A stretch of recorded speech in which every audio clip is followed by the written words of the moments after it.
consider next week. And all the cabinet secretary is coming to do is to come and give his public pronouncement or his statement on budget highlights and revenue-raising measures. Therefore, Honorable Speaker, I would urge the country to forgive these people. In their confusion, they are still living in the past. That is why, Honorable Speaker, we tell them, if you live in the past, you cannot forge or fashion an agenda to move the country forward. As we welcome the Cabinet Secretary, I took liberty, Honorable Speaker, to inform those confused leaders out there to stop living in the past, to come to the present world under the new constitution, where Parliament and indeed the National Assembly is one with the power of the past. Finally, Honorable Speaker, because I have listened to them, in their desperation, they are all telling the country, let us reject the finance bill. None of them has come out to tell Kenyans what particular clause in the finance bill do you have a problem with. But unlike in 2024, Honorable Speaker, when Kenyans largely did not understand that following public participation, a report will be tabled here by the chair of the Finance and National Planning Committee, and many of the concerns that Kenyans have raised, they can wait for that report next week, and they will see the Finance and National Planning Committee has taken into account the concerns of the people of Kenya. And we shall amend the finance bill and pass a finance bill that is in the best interest of the people of Kenya and not to serve the political interests of those confused people who don't even know whether we are reading budgets or making public pronouncements. Honorable Speaker, thank you for that. Next, 2 minutes or 1 minute. Mr. Speaker, I wish to add my voice to what the majority leader has said.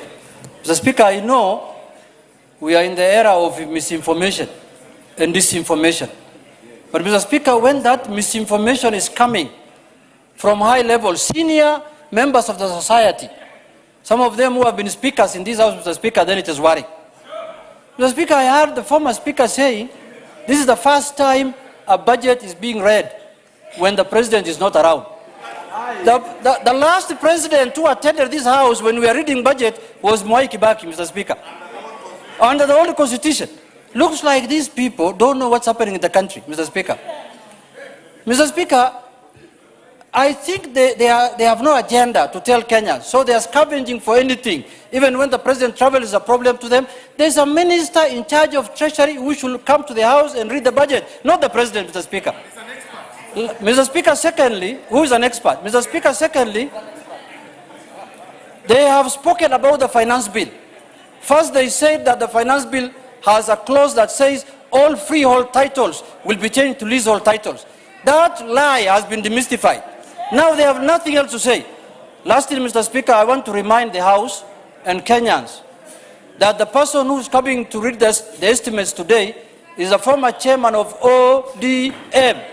Can you repeat after me? ODM. Can you repeat after me? ODM. Thank you very much.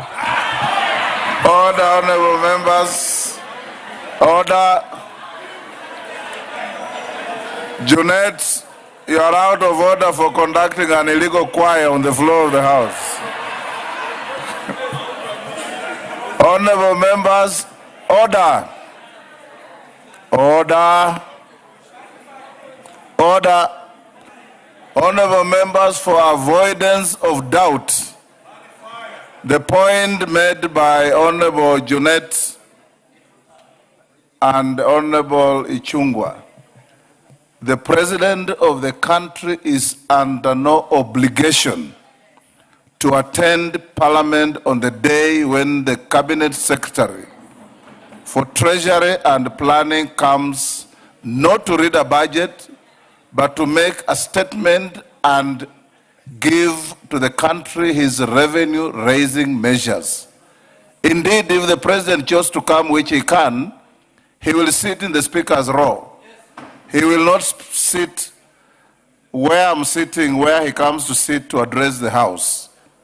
So there is no such thing as a crisis because the President is out of the country. Budget is a preserve and an activity of National Assembly, exclusively.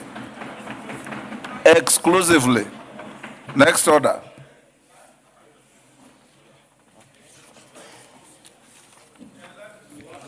Order number 8, motion.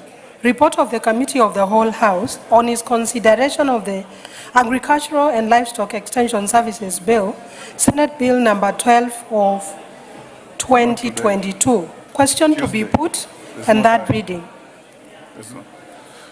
Members on their feet, take your seats. Honorable Kainan, take your seat.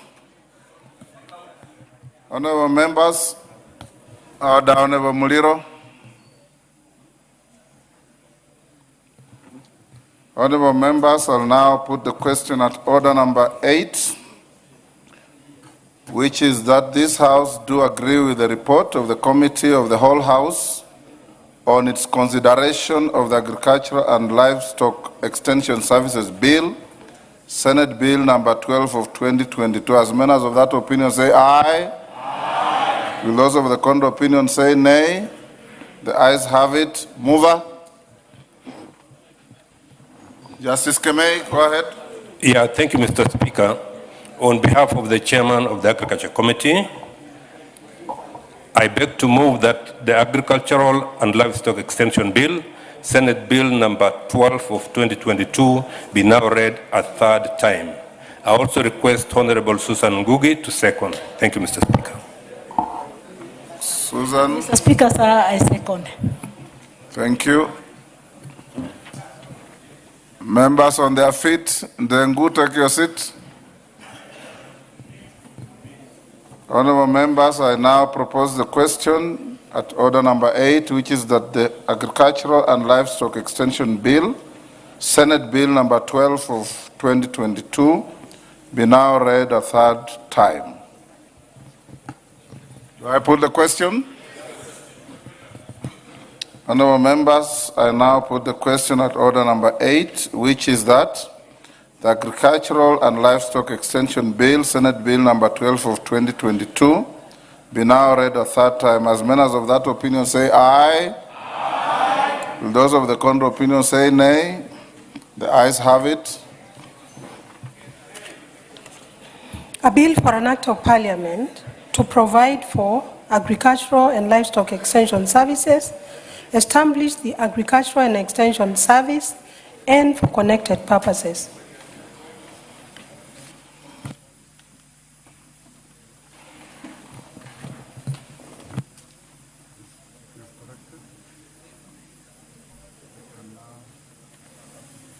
Majority Leader, is now 3 o'clock. Will you search, find, and bring to the chamber the CS for National Treasury and Planning?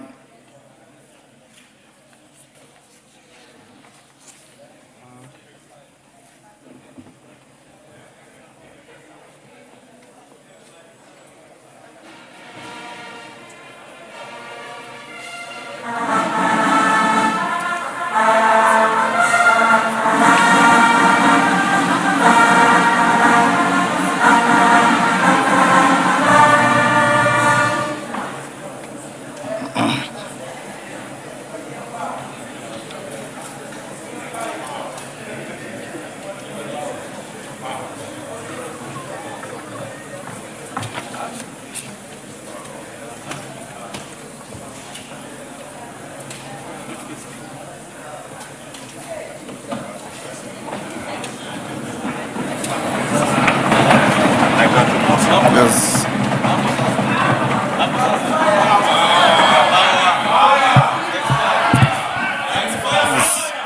Yes, order. Majority Leader. Honorable Speaker, as you directed, I did not have to search for the minister.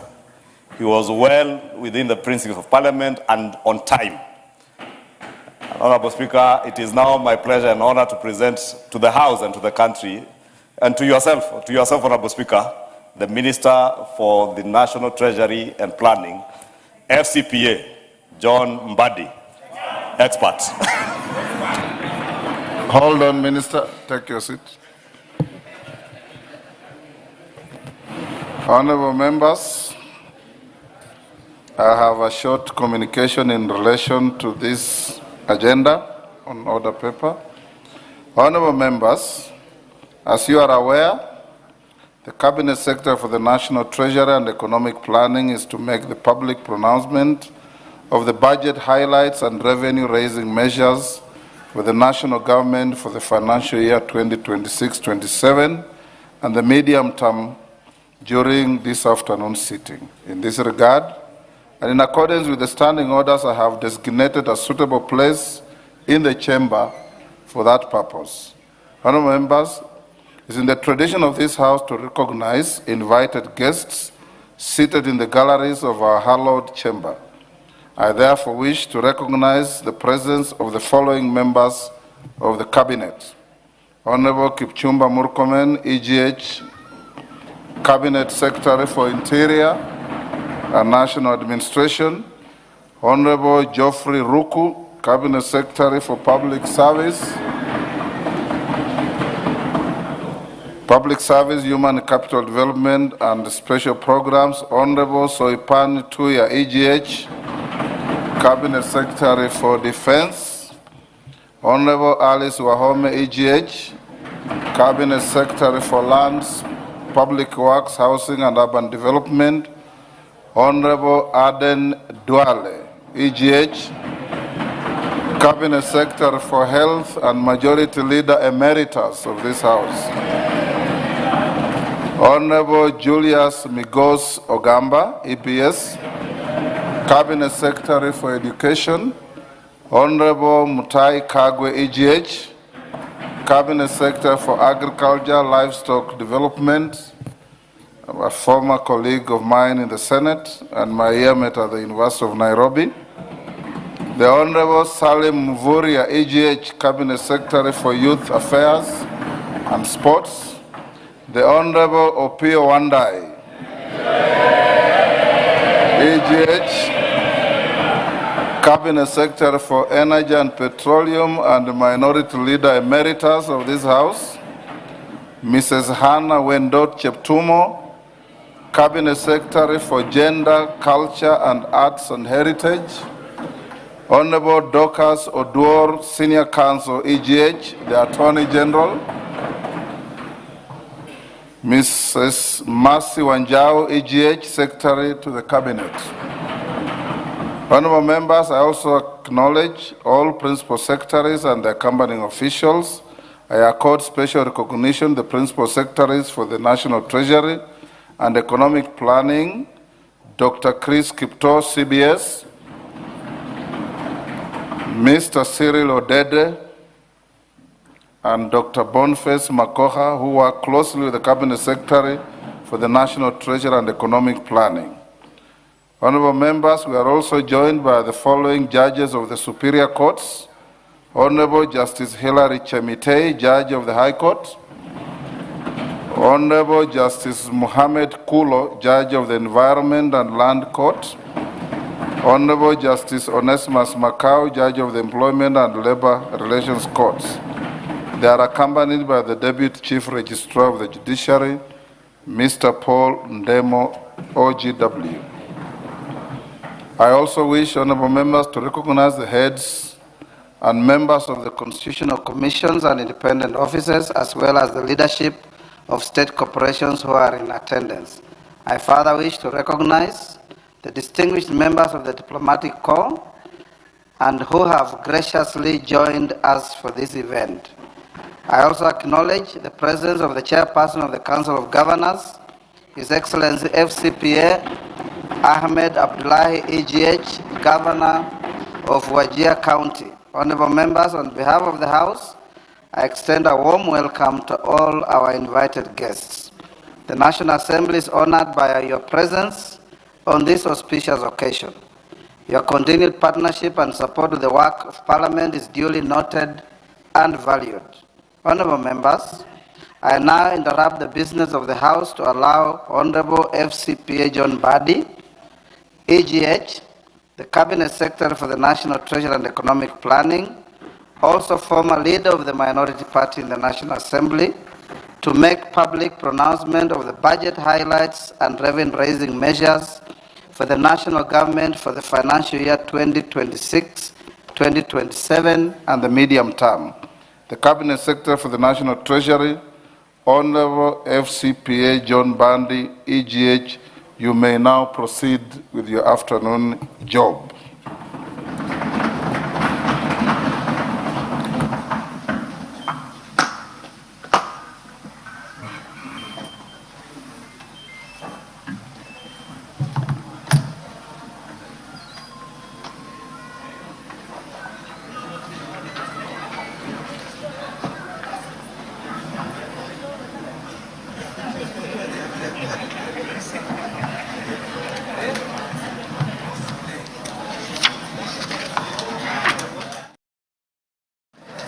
Thank you very much, Mr. Speaker and honorable members of the 13th Parliament of the Republic of Kenya. Mr. Speaker, it is my honor and privilege to present to this august House and to the people of Kenya the budget statement for the financial year 2026-2027. I make this statement in fulfillment of the requirements of Section 40 of the Public Finance Management Act, Cap 412A, and Standing Order number 241 of the National Assembly. Mr. Speaker and honorable members, this is the first budget since the passing of the late Right Honorable His Excellency Raila Amolo Odinga, who is fondly remembered as a patriot and national hero, and who steadfastly championed economic justice, democracy, and equal opportunity for all Kenyans. His legacy continues to inspire and guide us as we transform Kenya into a newly industrialized and middle-income economy. In honor of his immense contribution to our country, I would politely request and invite members of this esteemed House to observe a moment of silence, which will take 1 minute. Members be upstanding. Guests in the galleries be upstanding.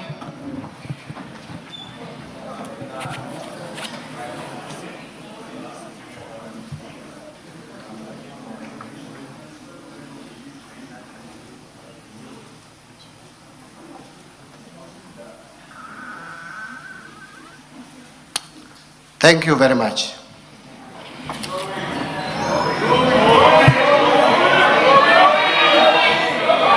Mr. Speaker, the Right Honorable Raila Amolo Odinga was a key partner to His Excellency the President, Dr. William Samoei Ruto, in the broad-based arrangement. Mr. Speaker, this budget captures the ideals of the two great leaders, especially on the aspiration to transform our economy from its current status to a more developed nation status, a path to Canaan through Singapore. The extensive public participation throughout the budget process presents a solid basis and foundation for what is clearly the people's budget. Mr. Speaker, public participation is a constitutional imperative. In compliance with this requirement, I personally led extensive public engagements with Kenyans from across the country in the last 1 year. This was meant to get their views and inputs to the budget that I am presenting today. For example, I met youth and business community, particularly boda boda operators, Juakali artisans, leadership of the Mitumba sector, and scrap metal dealers. I also engaged extensively with members of the Fourth Estate, and in the process, launched their Financial Journalists Association. Additionally, I traveled to various regions and conducted numerous regional dialogues. These include Kilifi in December 2025 for the Coastal Region Dialogue, Migori in Nyanza, Kakamega in Western, and Eldoret and Nakuru in Rift Valley regions in the month of January 2026. Mr. Speaker, in February 2026, I traveled to Kiambu and Meru counties, while in May 2026, I met the youth and the business community from Kajiado and Nairobi regions. The month of May and June 2026 have been very intense in terms of engagement. Mr. Speaker, besides these regional dialogues, I joined Bunge la Mwananchi community at Jivanji Gardens, Nairobi, and Gumzo la Uchumi Mashinani in Busia County for conversation with faith-based organizations in May 2026. I have also, on numerous occasions, appeared in a number of television stations expounding on what we are doing and what we intend to do as a government. Further, in the same month of May 2026, I returned to my alma mater, the University of Nairobi, where I had a dialogue with comrades at the Chandaria Auditorium. Mr. Speaker, in my engagements with Mwananchi, I walked into a couple of shops to directly engage with the mobile phone dealers on the proposed tax changes, that is the excise duty on mobile phones. Additionally, last Thursday, 4th of June 2026, I joined a panel of eminent professionals on the Citizen Digital X Space in unpacking the Finance Bill 2026. The eminent professionals included FCPA Professor Elizabeth Kalunda, the chairperson of Institute of Certified Public Accountants of Kenya, Mr. Fred Kimodo, Deloitte Tax Policy Lead, Mr. Raymond Molenje, the Chief Executive Officer, Kenya Bankers Association, Mr. Tobias Alando, who is the Chief Executive Officer of Kenya Association of Manufacturers, and Mr. Kwame Owino, the Chief Executive Officer, Institute of Economic Affairs. A total of 15,847 Kenyans tuned in, while live listeners topped 14,249. Mr. Speaker, the message from Kenyans across the country, from our rural villages to our bustling towns and cities, the ordinary Mwananchi is clear and consistent in their messaging. They have genuine expectations from the government. Kenyans want an economy that works for them, an economy where the cost of living is manageable, where opportunities for employment and businesses are expanding, and where the benefits of economic growth are shared widely across society. Mr. Speaker, Wananchi want to see a government that listens to their concerns and responds with policies that promote opportunity, fairness, and prosperity. They want to see a government that protects their livelihoods, a government that supports farmers and small businesses, empowers the youth and women, and ensures that public resources are used prudently and transparently. Above all, the people of Kenya want assurance that their hard-earned taxes will translate into tangible improvements in their daily lives. Mr. Speaker, the main feedback from all these engagements was that the government should reduce the overall cost of living by lowering the tax burden on essential commodities, tame wastage of public resources, and decisively deal with corruption. Mr. Speaker, among the concerns and anxieties raised by Kenyans is the fear of potential outbreaks of infectious diseases, including Ebola, given the reported cases in some countries within the region. And so, Mr. Speaker, I wish to underscore that while Kenya is currently free of any confirmed Ebola virus disease, the government has activated the National Ebola Incident Management System to coordinate surveillance and response. Already, enhanced screening is taking place at all the points of entry, especially the airports and border points. The government has, in the meantime, trained over 1,000 health workers and put together a reserve team of 241 experts in epidemiology, laboratory services, and emergency response who remain on standby for rapid deployment. The government has also designated isolation and treatment facilities across the country, including at Kenyatta National Hospital and the National Police Service Hospital. The Ministry of Health is working closely with regional and international partners, including the World Health Organization, Africa CDC, IGAD, and the East African Community on this matter. Mr. Speaker, these efforts are further supported by our development partners. Already, the government of the United States of America has committed approximately US dollars 13.5 million towards health security interventions, including disease surveillance and emergency preparedness. In addition, the World Bank has mobilized resources under the Regional Recovery and Resilience Operation program, which will support, among others, interventions in strengthening the health systems. Mr. Speaker, these resources, complemented by domestic budgetary allocations, will significantly enhance Kenyans' capability and capacity to prevent, detect, and respond to Ebola and other epidemic-prone diseases while safeguarding livelihoods and maintaining economic stability. Mr. Speaker and honorable members, this demonstrates that this government is listening and responding to the concerns of citizens.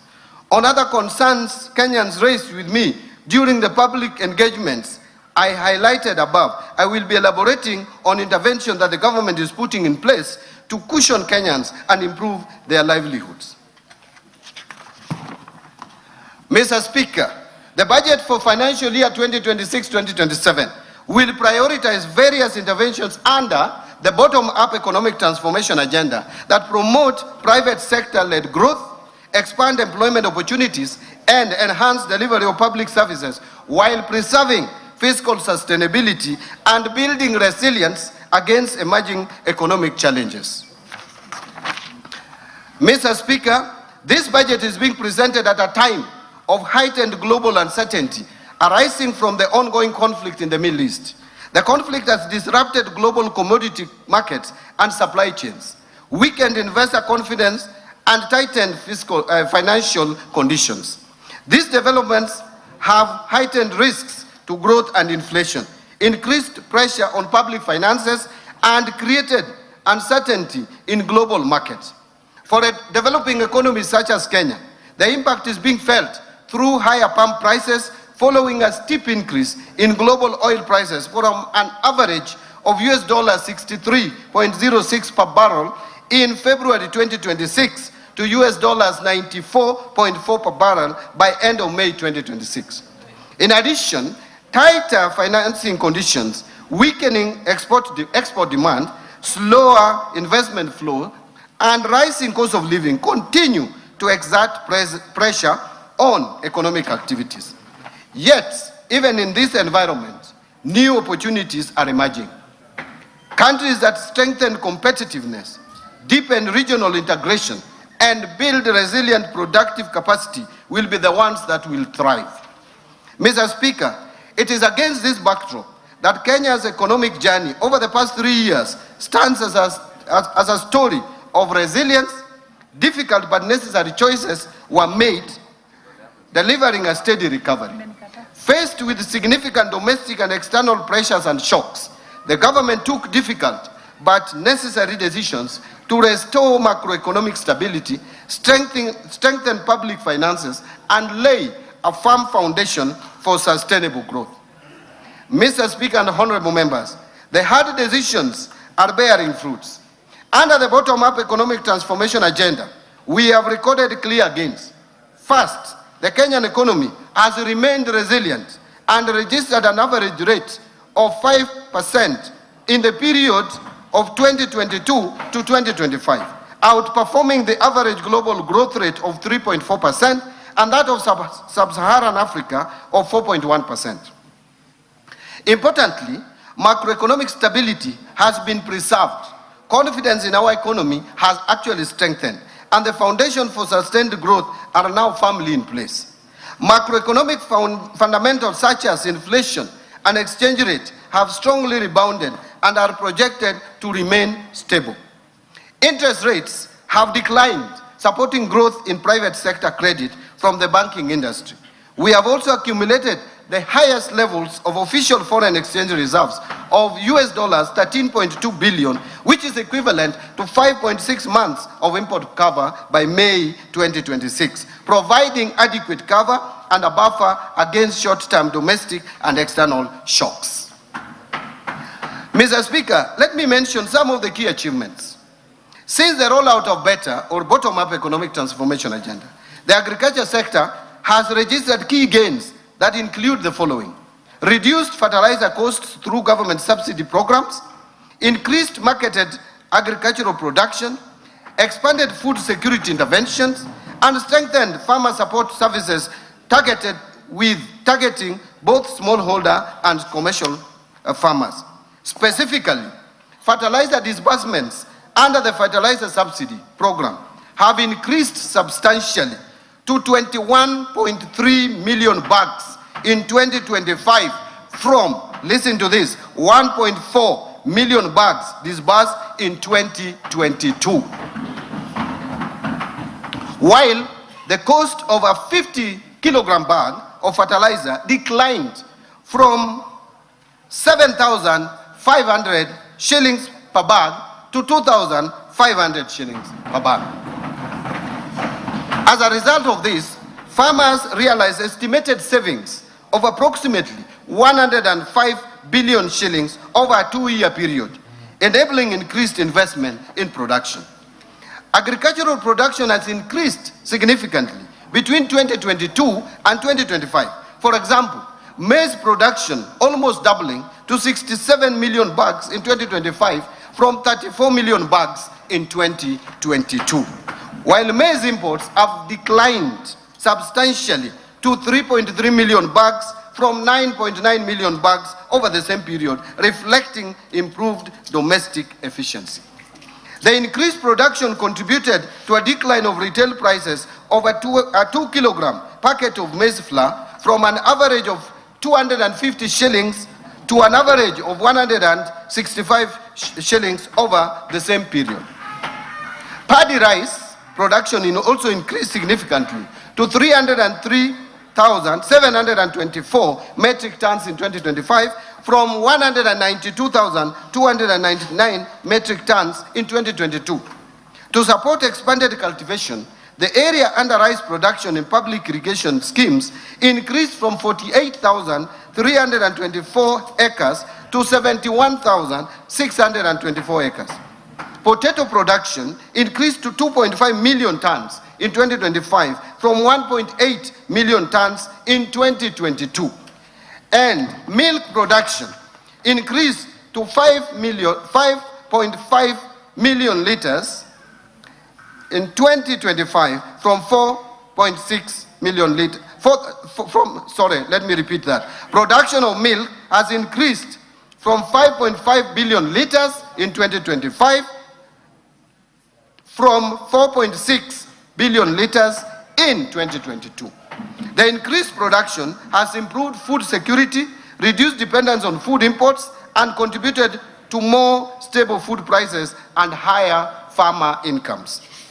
Mr. Speaker and honorable members, farmers across the other sector, various value chains, have enhanced production and benefited from higher earnings. Tea production has grown to 550.4 million kilograms in 2025 from 535 million kilograms in 2022, while tea export earnings rose significantly to Kenya shillings 187 billion from Kenya shillings 163 billion over the same period. To support rehabilitation of aging plantations and expansion of coffee acreage, the government distributed coffee seedlings progressively across the years, including 85,000 seedlings distributed in the financial year of 23-24, 809,000 seedlings in financial year 2024-2025, and 3,127,769 seedlings in financial year 2025-2026, and a further 2,242,769 coffee seedlings under the March to May 2026 long-range program. As a result of these interventions, the area under coffee has increased from 115,500 hectares in 2025 from 109,385 hectares in 2022.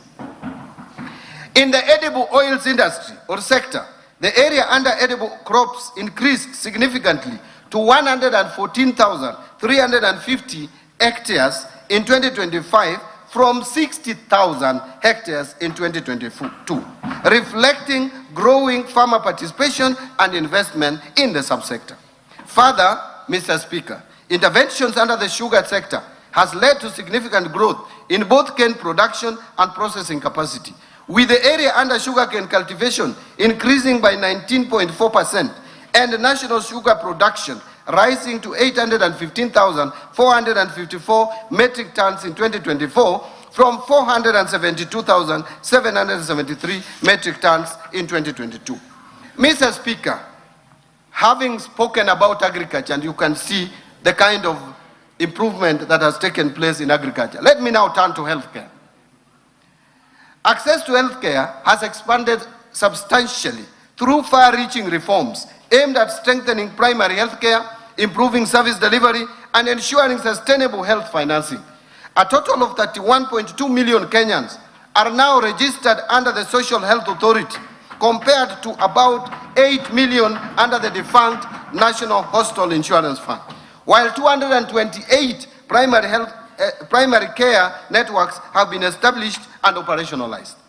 A total of 107,831 community health promoters have been recruited and trained, while 16,810 medical interns have undergone internship, bringing healthcare services closer to communities.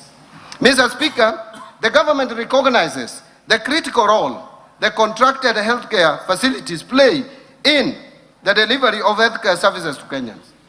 It is with this in mind that the government in the current financial year of 25-26 allocated 4 billion for settlement of outstanding National Hospital Insurance Fund pending bills. And going forward, we will settle the balance of the bills that are owed under the defunct National Hospital Insurance Fund and which span over the years. Mr. Speaker, this allocation is specifically designated for settlement of NHIF pending bills owed to contracted health care facilities in accordance with the presidential directive that prioritized the clearance of outstanding obligations for facilities with claims not exceeding 10 million shillings. The claims earmarked for settlement under this allocation have been duly verified and adjudicated and will be fully paid before the close of this financial year, Mr. Speaker. Mr. Speaker, the government will subsequently prioritize payment of the outstanding claims exceeding the 10 million threshold once verified in the next budget. Mr. Speaker, the government has accelerated implementation of the affordable housing program to address Kenya's housing deficit, create jobs, stimulate local manufacturing, support MSMEs, strengthen county economies, and improve the quality of life for millions of Kenyans. Mr. Speaker, through the program, number one, a total of 277,281 housing units have been completed or are under implementation nationwide as at May 2026. Two, the program has also successfully aggregated demand through the Boma Yangu platform, where more than 1 million Kenyans have registered their interest in home ownership, demonstrating both the scale of housing demand and growing public confidence in the government housing agenda. And I hope they will not listen to other voices outside there. Number three, to improve living conditions for students and support the expansion of higher education, the government has packaged 177,686 students' beds for development across universities, while 22,512 institutional housing units are under construction for our disciplined forces, teachers, healthcare workers, and other public servants. Number four, the program has also created over 640,442 jobs across the housing value chain through construction activities, professional services, manufacturing, logistics, and supporting industries. And of course, these are Kenyans who would be jobless if we didn't have their housing program. And number five, under the Modern Markets program, a total of 476 markets have been packaged for development nationwide, with 354 already under implementation.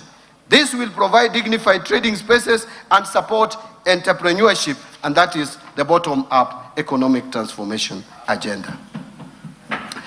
Mr. Speaker and honorable members, the government continues to implement a number of interventions to empower our youth. And in particular, the government has, one, constructed 4 youth empowerment centers in Mwea, Chepalungu, Dagoretti North, and Mandera South constituencies.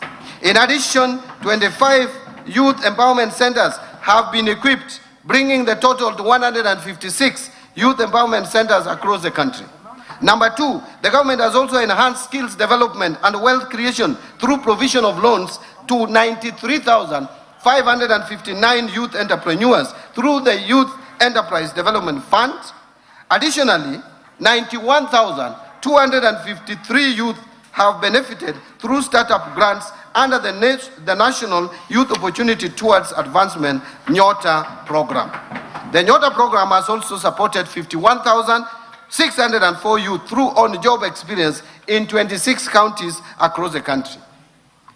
And Number 3, government has also implemented Vijana Vuka na Afya project in Nairobi, Kisumu, and Mombasa, where 72,623 youths have benefited from subsidized sexual reproductive health services. Mr. Speaker, in support of the creative economy, the government has established 3 film hubs in Dedan Kimathi University in Nyeri, and also in Bomet and in Migori counties, and fully equipped them with film production equipment. Additionally, a cinema theater has been established at Dedan Kimathi University of Technology with a capacity of 150 audiences. Further, to reach more youth, particularly in rural areas, a cinema Mashinani program has been rolled out. The government has also facilitated the production of 1,745 local and foreign films in Kenya and trained 1,847 filmmakers. Mr. Speaker, to further empower the youth, the government, in partnership with the United Nations Development Program, has developed the NextGen.ke initiative that will provide recently graduated youth with paid internship opportunities in the private sector, enabling them to acquire practical workplace experience and market-relevant skills. And I personally led the negotiation on this score. To support this intervention, the government has committed an initial allocation of 2 billion towards its implementation. Mr. Speaker, given the scale of the youth employment challenge, the government further calls upon development partners to move deliberately to put affordable credit, markets and shared infrastructure directly into the hands of the enterprises and the young people at the base of the economy. To expand access to affordable credit, the government set up the Hustler Fund in 2022. Since then, the fund has actually disbursed 87 billion Kenya shillings to 28 million accounts and given 4.5 million people previously unscored or blacklisted Kenyans a formal credit history for the first time. Mr. Speaker, under the Nyota program, more than 5.6 billion has been invested in business skills training, mentorship and startup capital, benefiting at least 84 youths in each of the country's 1,450 wards. And to promote value addition, the government has equipped 214 industrial development centers in our constituencies and opened regional markets to more than 1,100 of our enterprises, creating over 23,000 direct and indirect jobs. This is the bottom-up transformation at work, and in the coming year, we will scale it further. Mr. Speaker, the sustained investment by the government since 2022 has improved infrastructure development, thereby enhancing connectivity, boosting manufacturing, facilitating trade, and enhancing access to markets and essential services. Key achievements in this sector include the following. 1, expansion of road network across the country with over 2,669 kilometers of roads constructed and more than 132,000 kilometers maintained. Number 2, increased country's installed electricity generation capacity to 3,272 megawatts as at April 2026, with additional capacity expected from the 35 megawatts Globek power plant. To improve energy security and reliability, the government has modernized substations, strengthened the national grid, reduced system losses, and enhanced regional power interconnections. As a result, 73.45 kilometers of transmission lines and associated substations were constructed, while 200 kilometers of transmission lines were energized, including the Lesos, Kabarnet, Kitui Wote, and Sondu Homa Bay lines. In addition, 330 kilometers of distribution lines and 7 associated substations were also completed.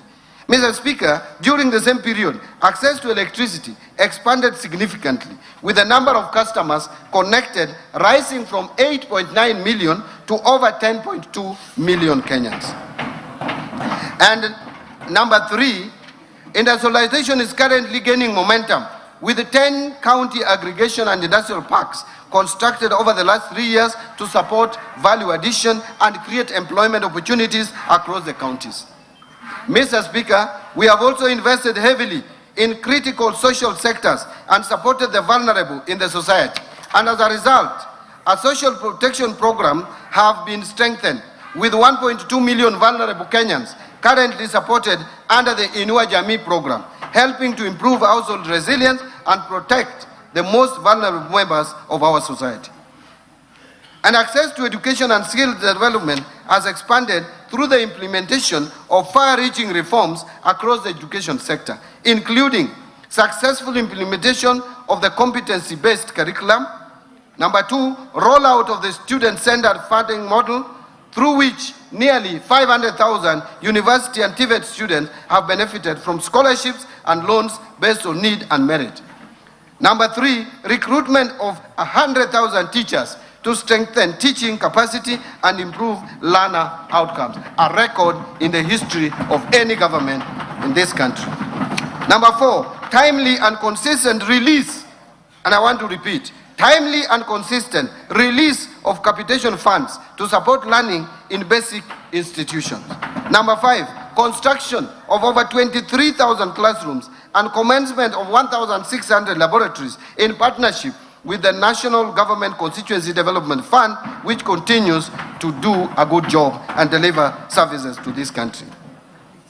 Revitalization of technical and vocational education and training, with enrollment increasing from 562,499 trainees in 2022 to currently 825,484 trainees in 2025. Mr. Speaker, access to clean and safe water has improved, with an additional 6 million Kenyans gaining access to water services through investment in key projects, thus enhancing public health and supporting economic activity. This comes as no surprise, considering that Kenya is a leader in designing innovative, paradigm-shifting, locally led climate action.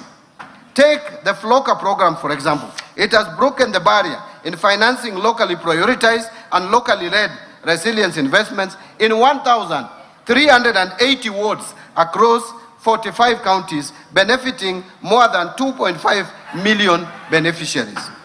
Mr. Speaker, key among the FLOCA gold standard investments are the 58-kilometer rehabilitation of the Colonial Yatta Canal in Machakos County, a reverse osmosis water treatment facility in Makueni, and the Kolanya water project in Busia County. As a matter of fact, Kenya is the leading beneficiary of the Green Climate Fund, with a total of 37 projects approved and with a portfolio of more than $1 billion, a remarkable achievement that led Kenya's identification as the host of Green Climate Finance Africa Region Office.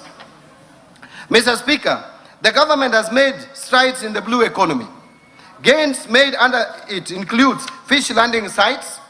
5 coastal counties have modern landing sites under development. Mwape in Kwale, Kenya shillings 255 million. Kidongo in Mombasa, 175 million shillings. Kilifi Central, 275 million. Kipini in Tana River, 151 million. Mokowe in Lamu, 239 million. Each of the sites includes ice and cold storage facilities, boat docking areas, processing points, abolition blocks, market stalls, and waste management system, supporting fish preservation, trade, and employment. These projects are scheduled for completion by June 2026. Also included in these gains is the lake site. There are 4 fish landing sites, 9 sites along Lake Victoria, including Asat, Ogal, Bumbe, Wichlum, Assembly, Wakula, Mainuga, Nyandiwa, and Gorkachola at 1.49 billion by end of June 2026. Along Lake Turkana is also the Kalokol fish landing site, 182 million. Contractor on site includes docking facilities, cold storage and ice plants, fish processing areas, and market support infrastructure. There is also Lower Engak Fish Market, 185 million.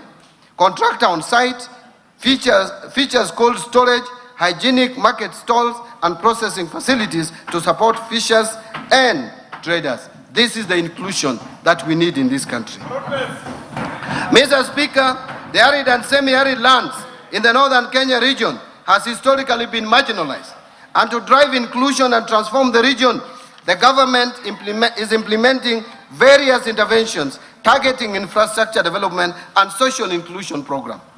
These include construction of a 750-kilometer northern Kenya gateway corridor that connects 3 expansive counties of Isiolo, Wajir, and Mandera to boost regional connectivity and trade. Under this, there are various ongoing roads that government is implementing with the support of development partners. Mr. Speaker, the government is also implementing various water interventions in the region through drilling and equipping of boreholes, construction of dams and water pans, and expansion of bulk water supply systems.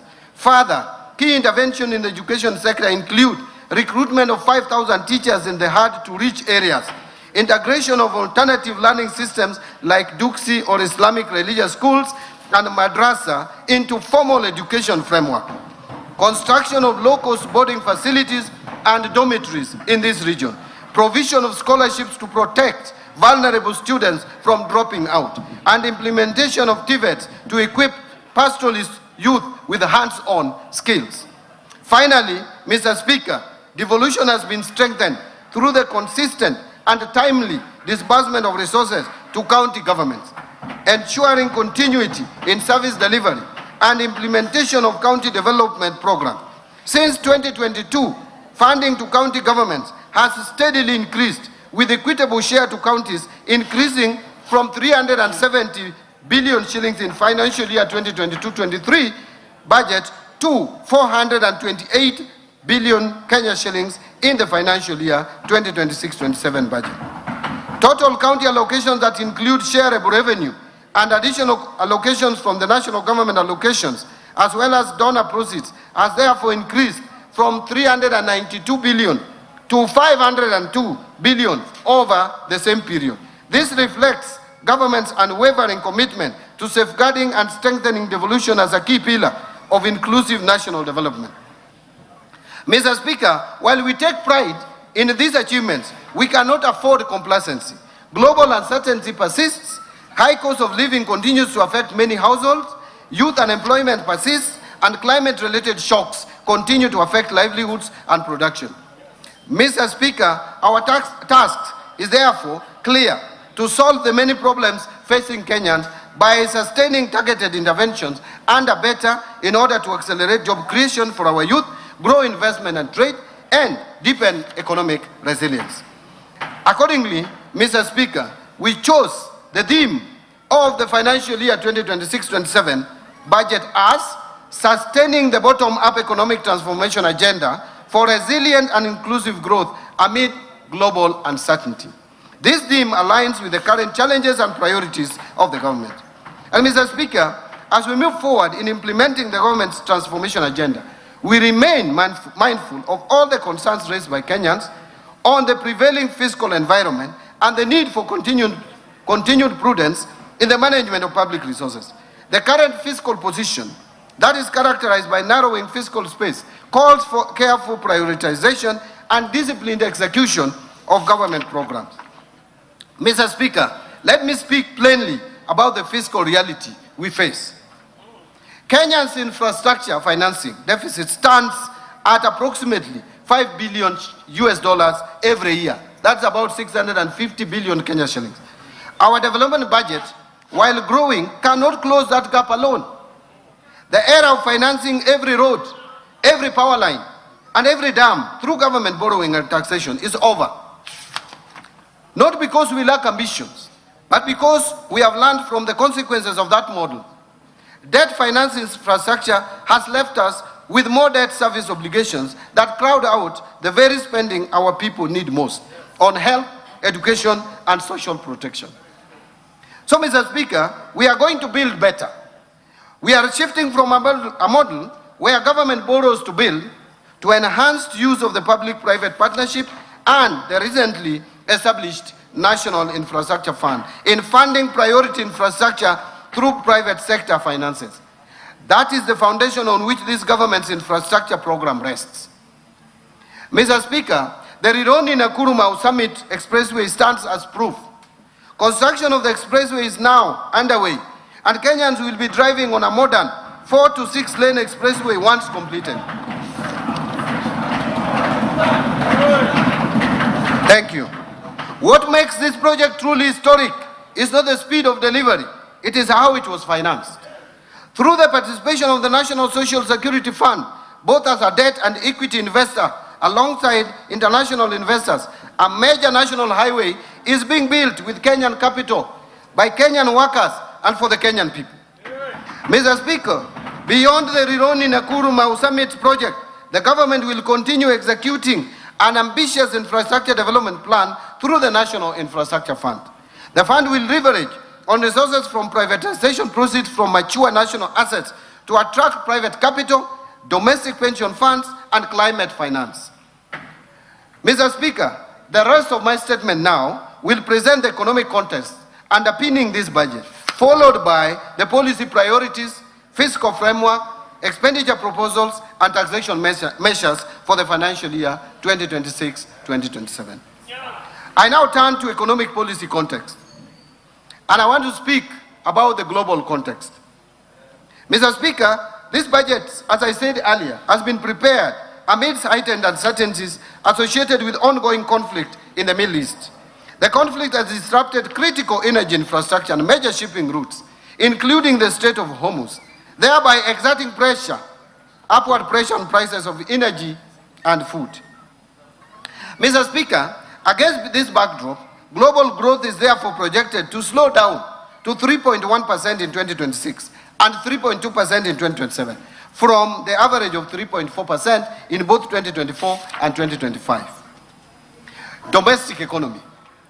Back home, Mr. Speaker, notwithstanding the challenging global environment, the Kenyan economy has remained largely resilient, and the economy grew at an average of 5% in the period 2022 to 2025, outperforming the average global growth of 3.4% and that of sub-Saharan Africa of 4.1%.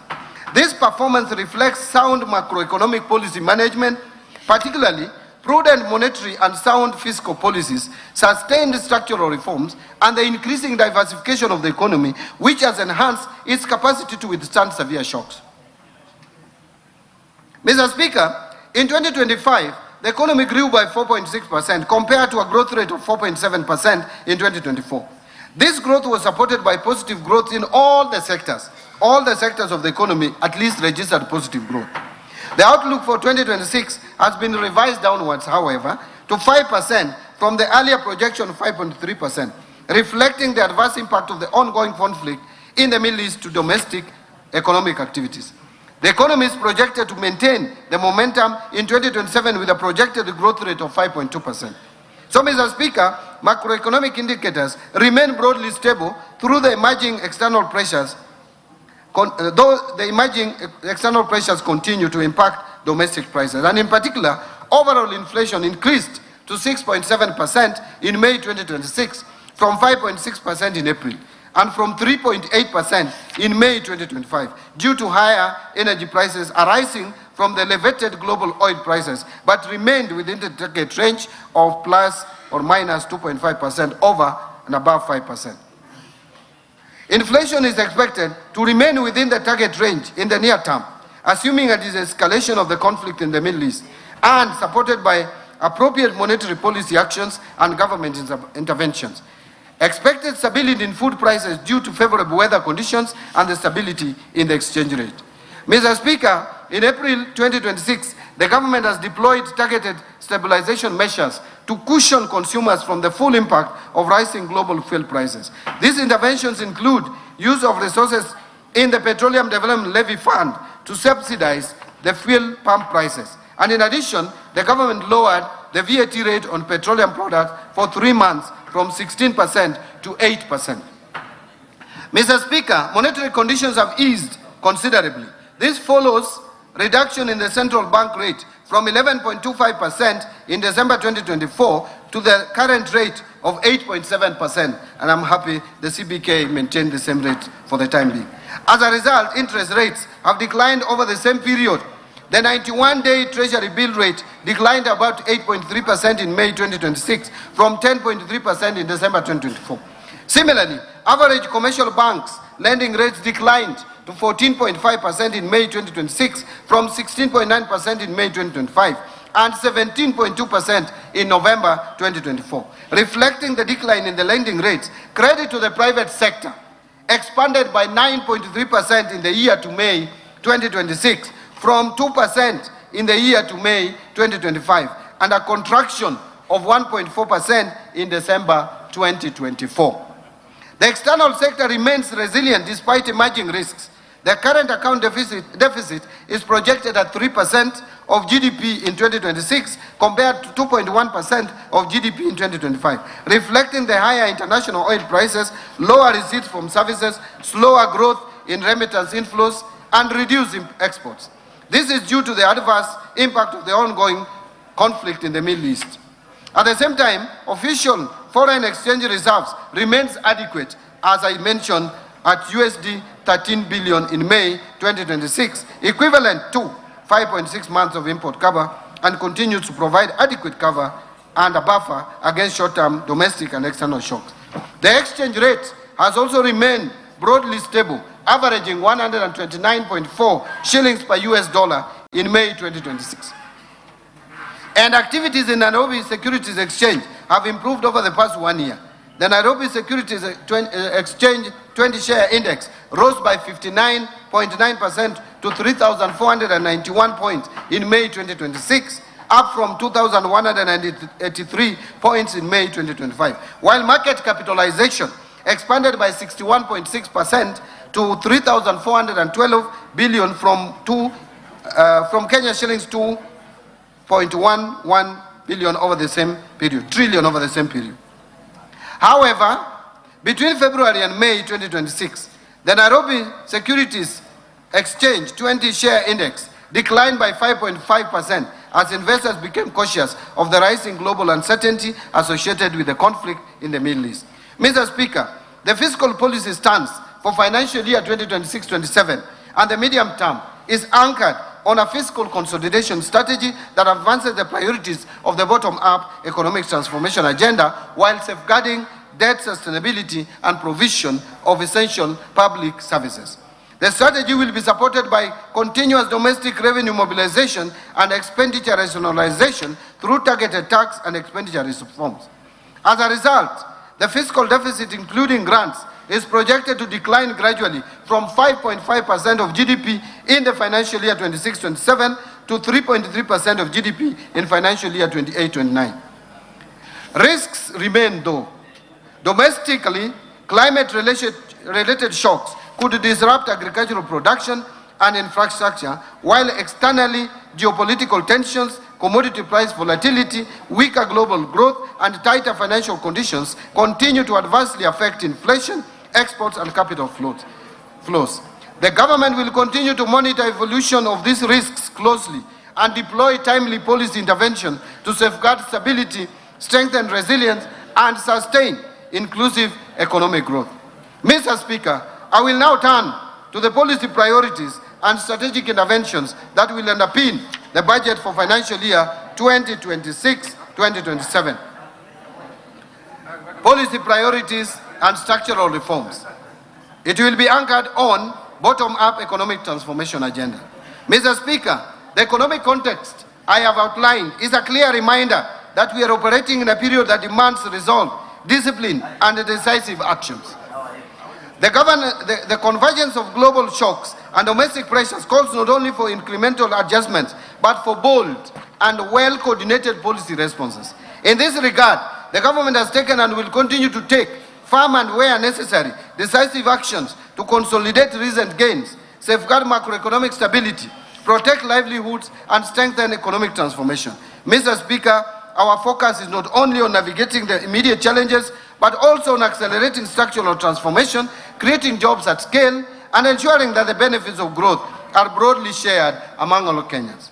Mr. Speaker, these interventions are being implemented within a coherent and forward-looking framework anchored on the bottom-up economic transformation agenda.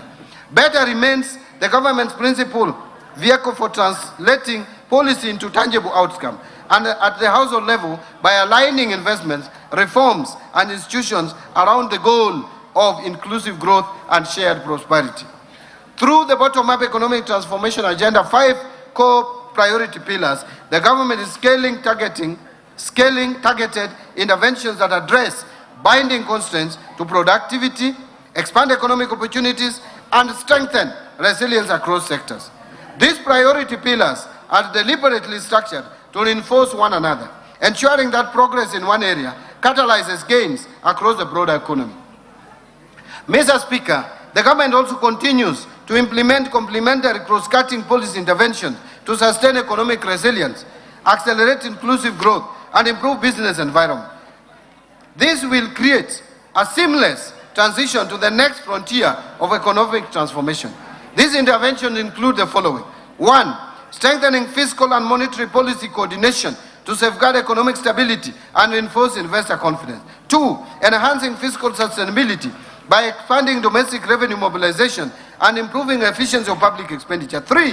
Modernization of strategic infrastructure in transport and logistics, energy, and water sector to improve productivity, connect markets, lower the cost of doing business, and enhance competitiveness.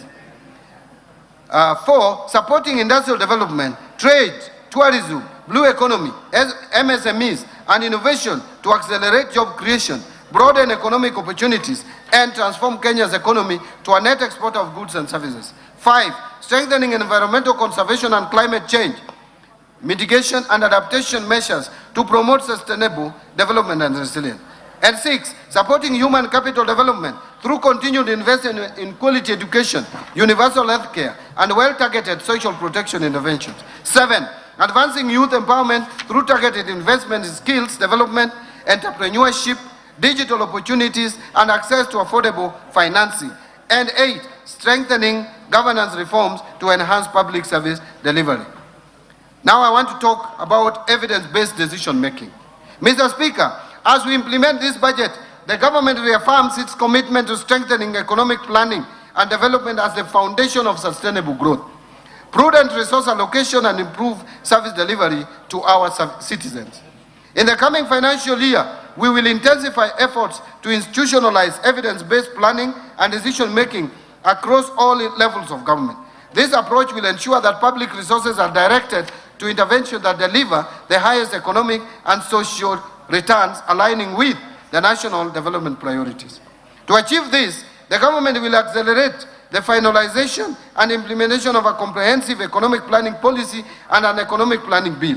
These two instruments will create a coherent, transparent mechanism for identifying, prioritizing, and sequencing government policies, programs, and projects based on rigorous economic analysis, affordability, and measurable impact.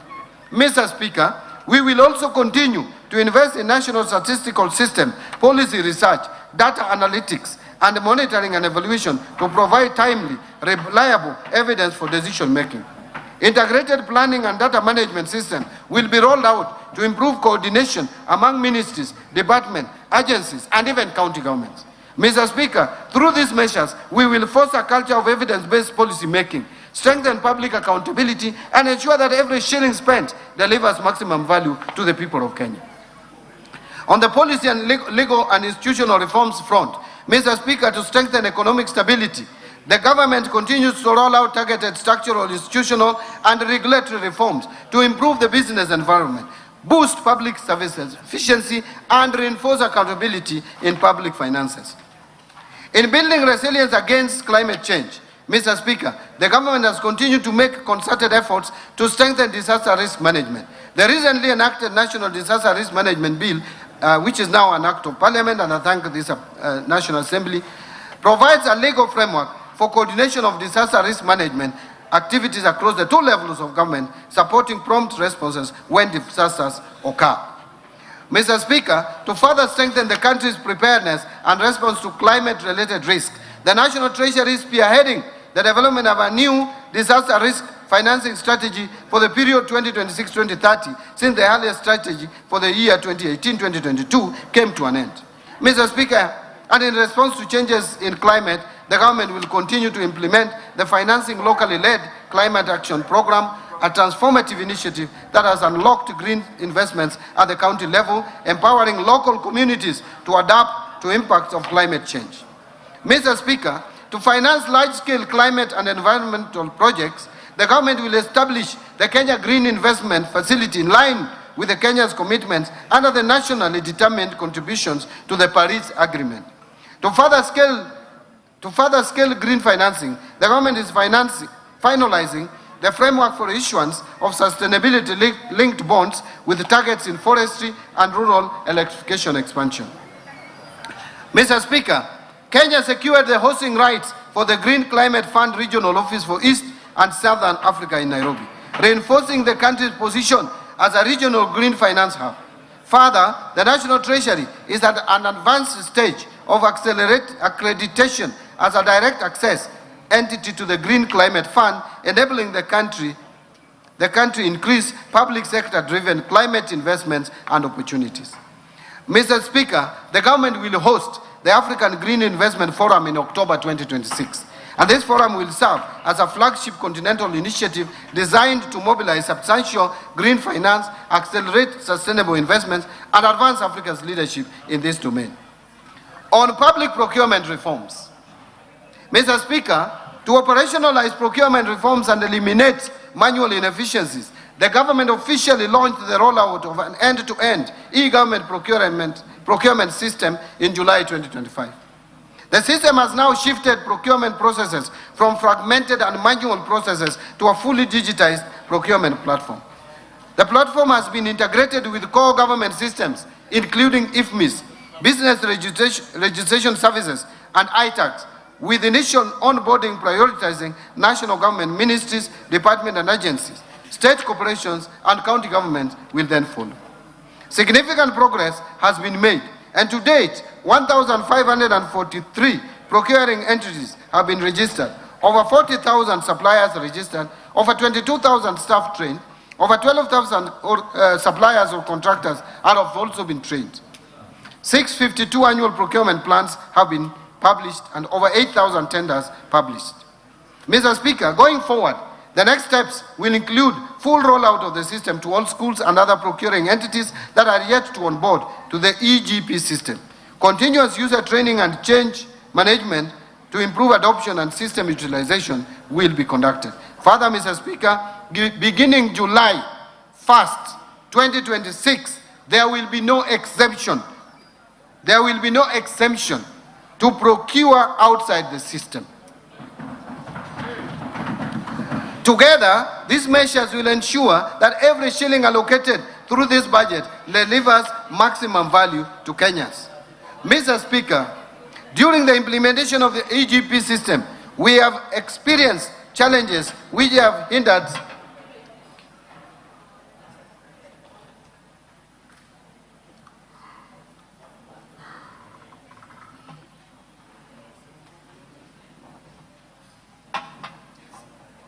Thank you. Mr. Speaker, during the implementation of EGP system, we have experienced challenges which have hindered the seamless implementation of the system. Some of these challenges include resistance from users and litigation in the courts.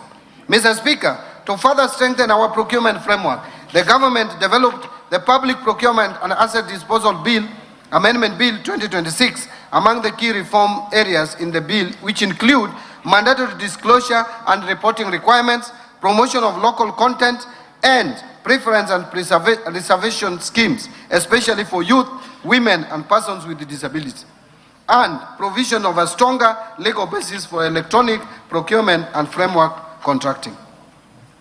Mr. Speaker, I submitted this bill of 2026 to Parliament for consideration and approval. I urge the House to favorably consider the bill. I want to now speak about the reforms under the state corporations. Mr. Speaker, state corporations remain a cornerstone of Kenya's development architecture, delivering essential public services and catalyzing strategic investments. Mr. Speaker, I mentioned in my statement last year that the government embarked on a comprehensive reforms which target to streamline mandates, strengthen governance, enhance accountability, and improve operational efficiency of state-owned enterprises.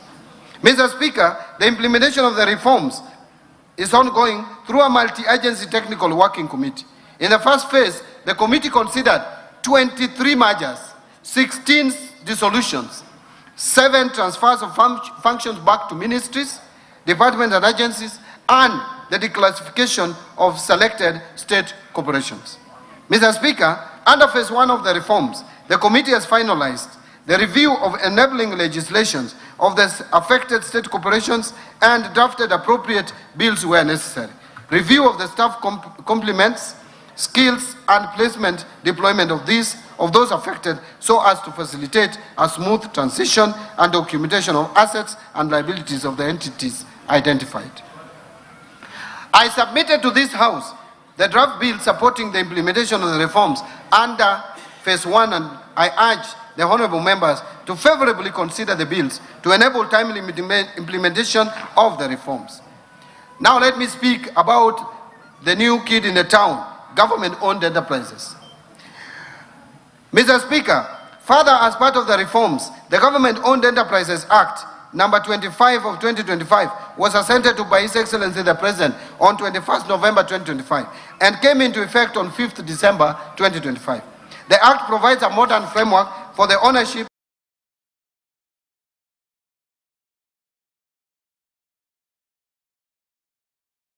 oversight and management of commercial state corporations. Under the Act, the Independent Search and Selection Panel has begun the process of recruiting independent directors of the Board of GOEs.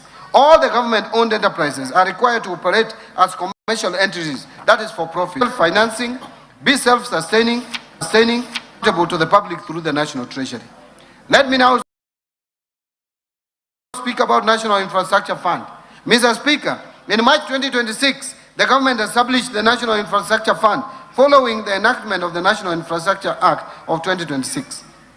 The NIF is an innovative mechanism for scaling up infrastructure development by mobilizing private capital and expertise to execute commercially viable infrastructure projects while reducing reliance on taxation and debt.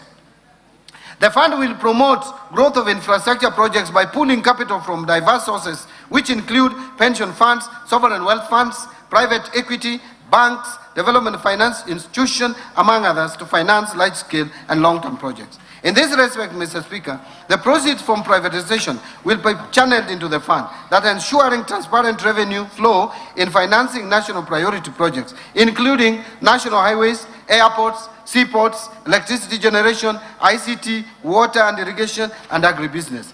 As a start, the proceeds from the March 2026 IPO of Kenya Pipeline Company of 106 billion Kenya shillings, as well as the expected 204 billion Kenya shillings from the partial divestiture of the government's stake in Safaricom to Vodacom, will form the seed capital to the fund. Under Sovereign Wealth Fund, Mr. Speaker, to complement the National Infrastructure Fund, the government has submitted to this August House the bill to establish the Sovereign Wealth Fund with 3 distinct components. The first component is the stabilization component, then there is the strategic infrastructure investment component, and finally, the future generation, also known as URIDI component. And this fund will bring into operation Article 201 of the Constitution on intergenerational equity by ensuring that natural resources wealth is invested productively and spread equitably to both current and future generations. Let me now talk about speak to sugar reforms, or the reforms in the sugar sector. Mr. Speaker, the government has also taken practical steps to deliver its promise to modernize the sugar mills and transform these once struggling factories into productive, sustainable enterprises. The sugar efficiency restore profitability and protect the livelihoods of farmers. Mr. Speaker, these are not isolated transactions. They are proof that when governance is strengthened, when mandates are clarified, and when institutions are held to account, the corporations can be genuine engines of growth. The government will press forward, deepening these reforms and ensuring that every public enterprise earns its place through performance, transparency, and value created. Now, let me speak to national assets and inventory management. Mr. Speaker, to strengthen national assets management, the National Treasury has operationalized the assets and inventory management modules in our IFMIS, providing real-time visibility of public assets across all levels of government. An analysis of the asset registers shows that ministries departments and agencies collectively hold assets valued at approximately 4.9 trillion Kenya shillings, underscoring the importance of robust asset management.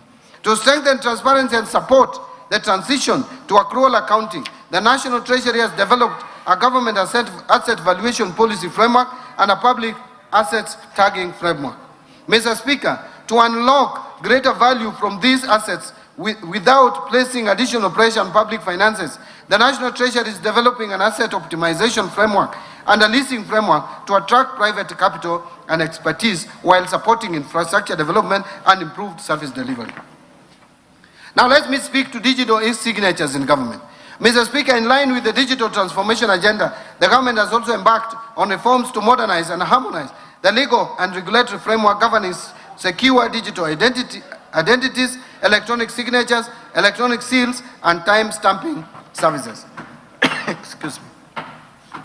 Mr. Speaker, to make this a reality, I will in the next financial year submit to this House necessary amendments to the Public Finance Management Act and Kenya Information and Communication Act, as well as the attendant regulations. This will make use of electronic signatures, electronic seals, and time stamping services a reality in government, thereby creating efficiency in service delivery. Mr. Speaker, let me speak to something that has been troubling, the pending bills.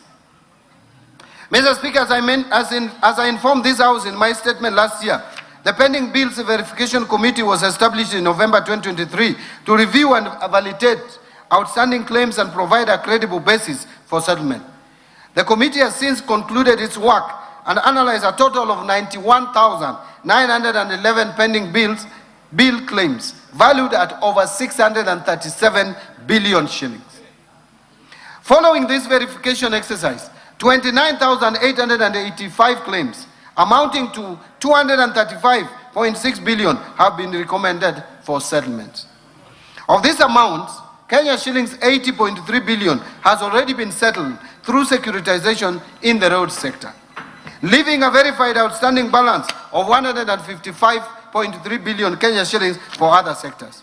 Mr. Speaker, to settle the verified outstanding balance of 155.3 billion Kenya shillings, the National Treasury has proposed a balanced and sustainable settlement strategy, which includes a combination of direct budgetary allocations and securitization. The proposal is to settle the verified outstanding balance of 155.3 billion over 2 years, starting with the financial year 2026-2027. Mr. Speaker, in the financial year 2026-27, the National Treasury is proposing a budgetary provision of 68 billion to settle the verified pending bills to suppliers and contractors owed by the government for amounts of up to 100 million shillings.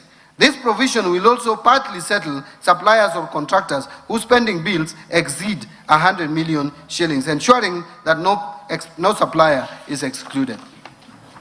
With the settlement of this 68 billion worth of claims, the government will have settled 99% of the verified outstanding pending bills, representing 63% of the total value, a tremendous progress. Now, in terms of numbers, this will be 99 of the bills. But the remaining 88 billion worth of claims will be addressed through other budgetary provisions and instruments. Mr. Speaker, the deliberate policy of settling pending bills of up to 100 million Kenya shillings, while individually smaller in value, accounts for the majority of suppliers and have the highest multiplier effect on economic activity. This is to ensure that the micro, small, and medium enterprises are not starved of the essential working capital, which is critical to the sustainability of their businesses. Financial sector reforms. Mr. Speaker, Kenya's financial sector remains strong and continues to support households, businesses, savings, and investment across the country. Mr. Speaker, today, the banking sector remains strong, very stable and profitable, supported by adequate capital and liquidity buffers. In the year to March 2026, total banking sector assets grew by 13.8% from 7.7 trillion to 8.7 trillion, and profitability increased by 13.6% from 73 billion Kenya shilling to 83.5 billion. Mr. Speaker, to strengthen the banking sector's resilience, deepen competition, and improve access to credit for households and businesses, the government is implementing the following reforms. 1. Progressive increase in minimum core capital requirements for commercial banks from 1 billion to 10 billion by December 2029. 2. Lifted the moratorium on licensing of new commercial banks effective 1st July 2025. 3. Implementation of the revised risk-based credit pricing model anchored on the Kenya shilling overnight interbank average to enhance transparency and fairness in loan pricing and strengthen monetary policy transmission. And number 4, implementation of the banking penalties regulations 2025 to strengthen enforcement, governance, accountability, and compliance in the banking sector. Mr. Speaker, to strengthen banking sector's resilience and stability, the Business Laws Amendment Act of 2024 requires commercial banks to progressively raise the minimum core capital from 1 billion to 10 billion Kenya shillings by 2029 through targeted milestones. Mr. Speaker, while the government firmly upholds the strategic necessity of raising the minimum core capital, it is prudent that this transition be managed in a manner that is least disruptive to credit access and financial services delivery, particularly to the micro, small, and medium enterprise segment and other niche markets currently served by the banking industry. Mr. Speaker, to allow flexibility in achieving this objective and following wide consultation, especially with Kenya Bankers Association, I will be proposing amendments to the timeline specified in the Business Laws Amendment Act of 2024 to allow commercial banks raise the minimum core capital to 10 billion by 31st December 2032 without the annual milestones. This will provide the flexibility necessary for institutions to pursue measured, commercially sound, and market-sensitive capital-raising strategies in a manner that preserves shareholder value and sustains investor confidence. Mr. Speaker, to make it easier and cheaper for Kenyans and businesses to send and receive money across East Africa region, partner states are working to connect their financial system as per the East African Community Payment System Master Plan of 2025 so that transactions are faster, more affordable, and more efficient to support trade and regional integration. Mr. Speaker, to safeguard the country against illicit financial flows, the government has over the last 2 years undertaken far-reaching reforms aimed at strengthening our anti-money laundering, counter-financing of terrorism, and counter-proliferation financing framework following the country's placement on the Financial Action Task Force Grey List in February 2024. These reforms include the adoption of the Virtual Asset Service Providers Legal Framework, strengthening beneficial ownership transparency, enhancing risk-based supervision across financial and designated non-financial business and professions sectors, improving interagency collaboration, and increasing investigations, prosecutions, and asset recovery efforts relating to money laundering and terrorism financing offenses. Further, Mr. Speaker, reporting institutions have continued to enhance compliance with AML and CFT obligations, thereby reinforcing the integrity and resilience of our financial system. Mr. Speaker, Kenya has actually made substantial progress in addressing the action items under the FATS action plan, with only a few outstanding measures remaining as we approach the conclusion of the implementation period. The government remains fully committed to finalizing the remaining reforms and securing Kenya's exit from the grey list at the earliest opportunity. These achievements demonstrate our unwavering resolve to align Kenya with the international best practices, safeguard the country against illicit financial flows, and strengthen investor confidence in our economy. And Mr. Speaker, the government is also supporting innovation in financial services through the implementation of the Virtual Asset Service Providers Act of 2025. And in this regard, we have developed regulations to govern virtual asset service providers. The regulations framework ensures that new technologies operate in a safe and regulated environment that protects users, strengthens financial stability, and encourages responsible innovation. Under capital markets, Mr. Speaker, I have the following to say. The government continues to implement measures to deepen and broaden capital markets in order to mobilize savings for productive long-term investment.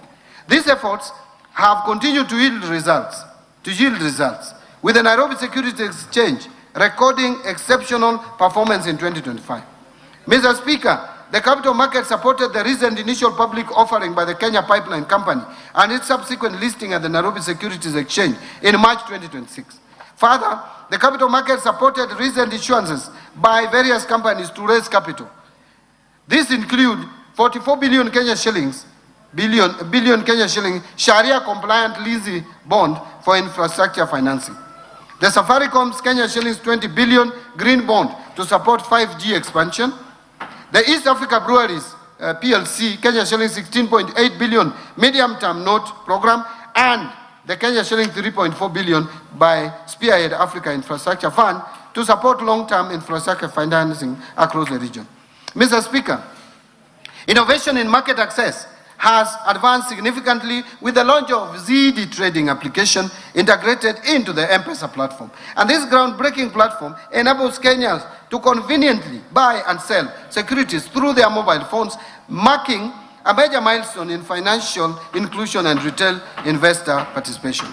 Mr. Speaker, Kenya is emerging as a key player in the carbon credit space, leveraging its rich natural resources and a strong base in renewable energy to participate in global climate markets. To actualize formal trading of carbon credits, the government is preparing carbon credit regulations, and these regulations will allow the government and private sector players to benefit through trading of carbon credits generated in Kenya and the region. And Mr. Speaker, in my recent public engagements, coffee farmers raised concerns of continued exploitation by middlemen in the marketing and pricing of their coffee.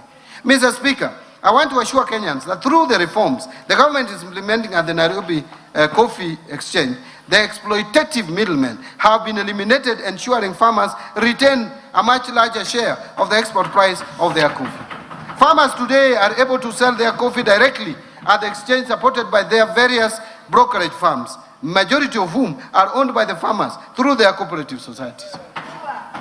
The Nairobi Coffee Exchange has also enabled price discovery, thereby improving earnings by the coffee farmers.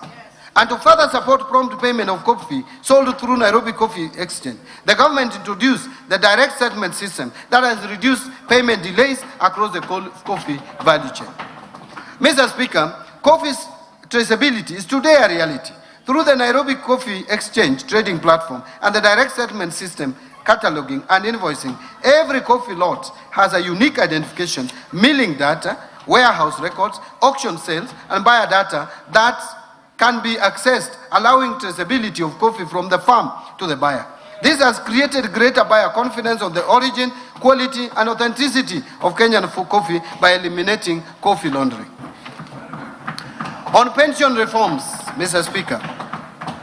Mr. Speaker, delayed pension processing has for long been a source of frustration and hardship for retiring public servants. A civil servant who has dedicated their career to public service deserves timely and dignified access to their retirement benefits. Mr. Speaker, to hasten the processing of pension claims, I launched the e-pension management information system on 1st June 2026. Following this launch, we have now discontinued manual submission of pension claims unless expressly authorized by the National Treasury. Mr. Speaker, to ensure this reform delivers a lasting impact, ministries, departments, and agencies are now required to initiate pension claims at least 9 months before a public officer's retirement date. This will facilitate resolutions of late or incomplete submission of pension claims ahead of the retirement date for our employees. Further, the National Treasury, in collaboration with the Kenya School of Government, will institutionalize electronic pension management information system training as part of a continuous capacity building program to ensure sustained competency in pension administration across the public sector. Insurance reforms. Mr. Speaker, to expand access to insurance, the Insurance Regulatory Authority licensed 5 micro-insurance companies in financial year 24-25. This has increased access to affordable insurance, with over 11 million lives covered as at 31st December 2025. Mr. Speaker, to strengthen climate resilience, the government is promoting agricultural and index-based insurance products. Through the drive, which is de-risking, inclusivity, and value enhancement, livestock insurance project over 2.7 million livestock valued at 29.3 billion have been insured, while payouts exceeding 648 million have supported pastoral communities affected by drought since 2023. Further, the government has initiated amendments to the Insurance Act to establish agricultural insurance as a standalone class of insurance business. This reform will strengthen the regulatory framework for agricultural risk management and support food security, financial inclusion, and sustainable agricultural development. And Mr. Speaker, to deepen local insurance capacity and retain insurance premium within the domestic economy, the government will effective 1st July 2026 require all importers to obtain marine cargo insurance cover from insurance license under the Insurance Act prior to customs clearance. Fiscal policy framework. Mr. Speaker, the implementation of financial year 25-26 budget has remained broadly on course despite emerging pressures on revenue performance and expenditure demands. These developments have necessitated measured adjustments while at the same time informing a more deliberate and responsive fiscal policy stance for the financial year 26-27 and the medium term. And Mr. Speaker, on the revenue front, performance has fallen short of target in the financial year 2025-26.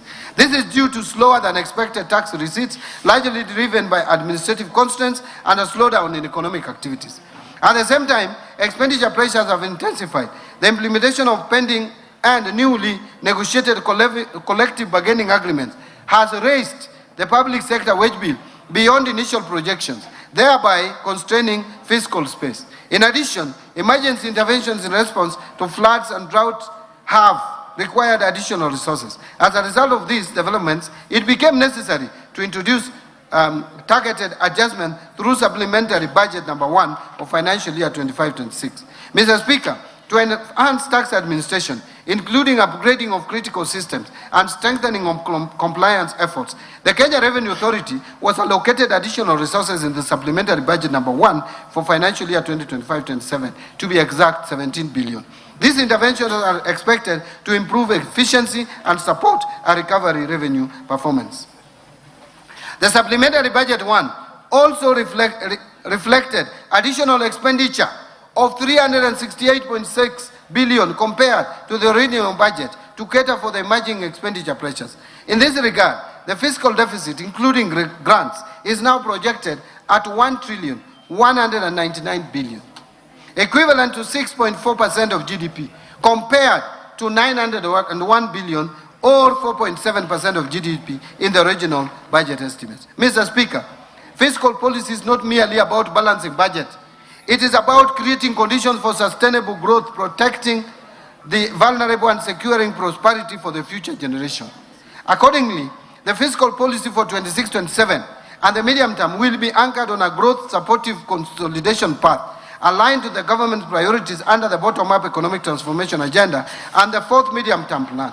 The policy will prioritize enhanced domestic revenue mobilization, strengthen expenditure control, and strategic reprioritization of public spending. This approach aims to reinforce public debt sustainability and safeguard essential public service.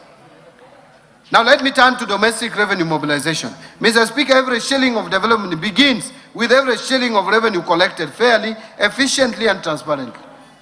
To boost revenues, the government will continue to strengthen implementation of the national tax policy and medium-term revenue strategy, aimed at simplifying tax laws, rationalizing tax expenditures, and creating a fair, predictable, and efficient tax systems.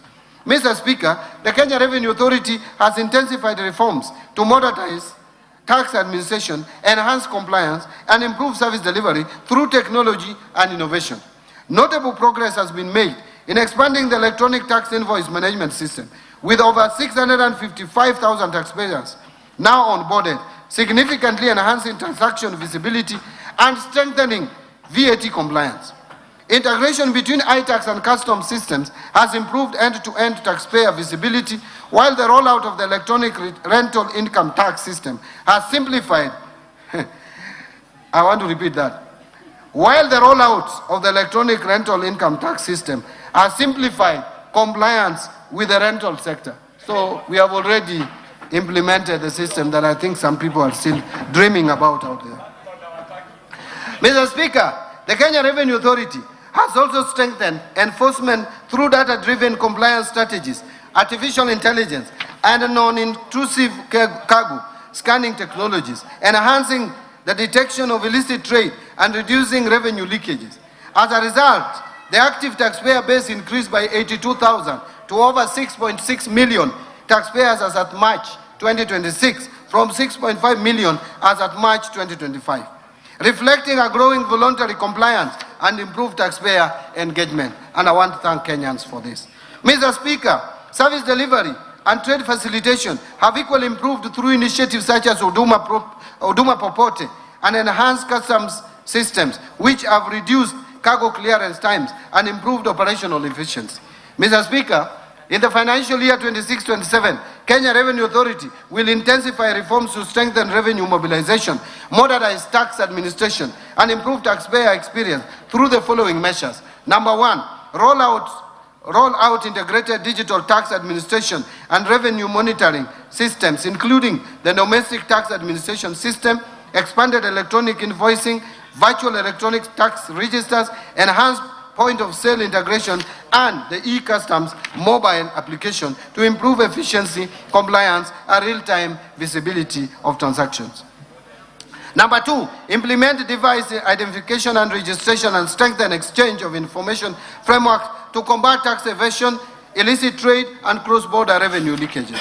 Number three, simplifies taxpayer processes through pre-populated returns, streamline digital payment solutions, and expanded digital service delivery platforms to reduce the cost and burden of compliance. And number four, expand taxpayer outreach and support through initiatives such as Ushuru GPT, Omni-channel customer engagement system, Huduma Popote, and Ushuru Mashinani to enhance accessibility and responsiveness. Number five, strengthen enforcement, compliance, and revenue assurance through advanced data analytics, artificial intelligence, and integrated investigation and case management system. And number six, invest in core ICT infrastructure, integrated enterprise platform, and cybersecurity system to safeguard the integrity, resilience, and efficiency of revenue administration.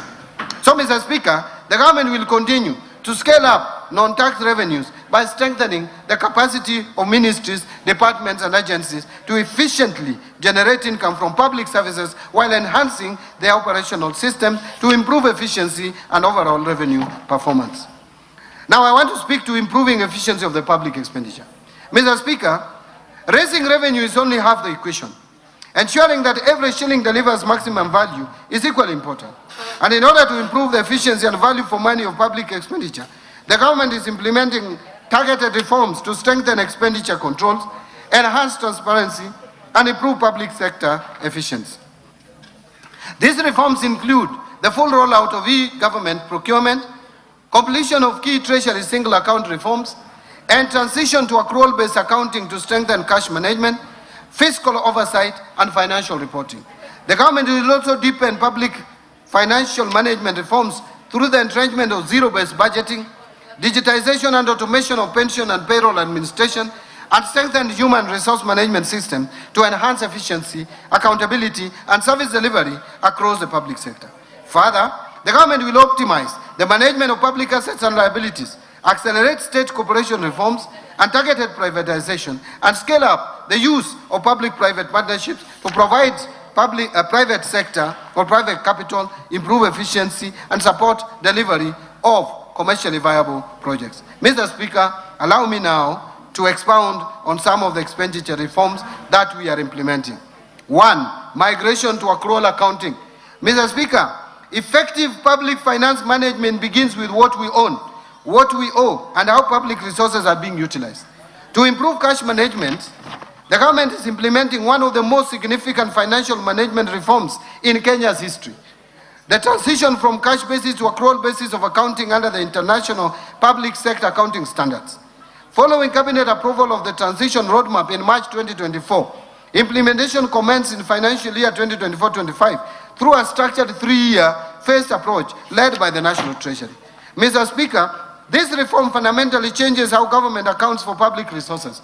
For the first time, Kenya's financial statements will present a complete and accurate picture of the country's financial position, capturing not just cash flows, but all public sector assets, liabilities, revenues, and expenditures. Public debt obligations, infrastructure assets, inventories, receivables and payables will all be recognized and reported transparently, giving Parliament, citizens and investors a true account of the nation's financial health.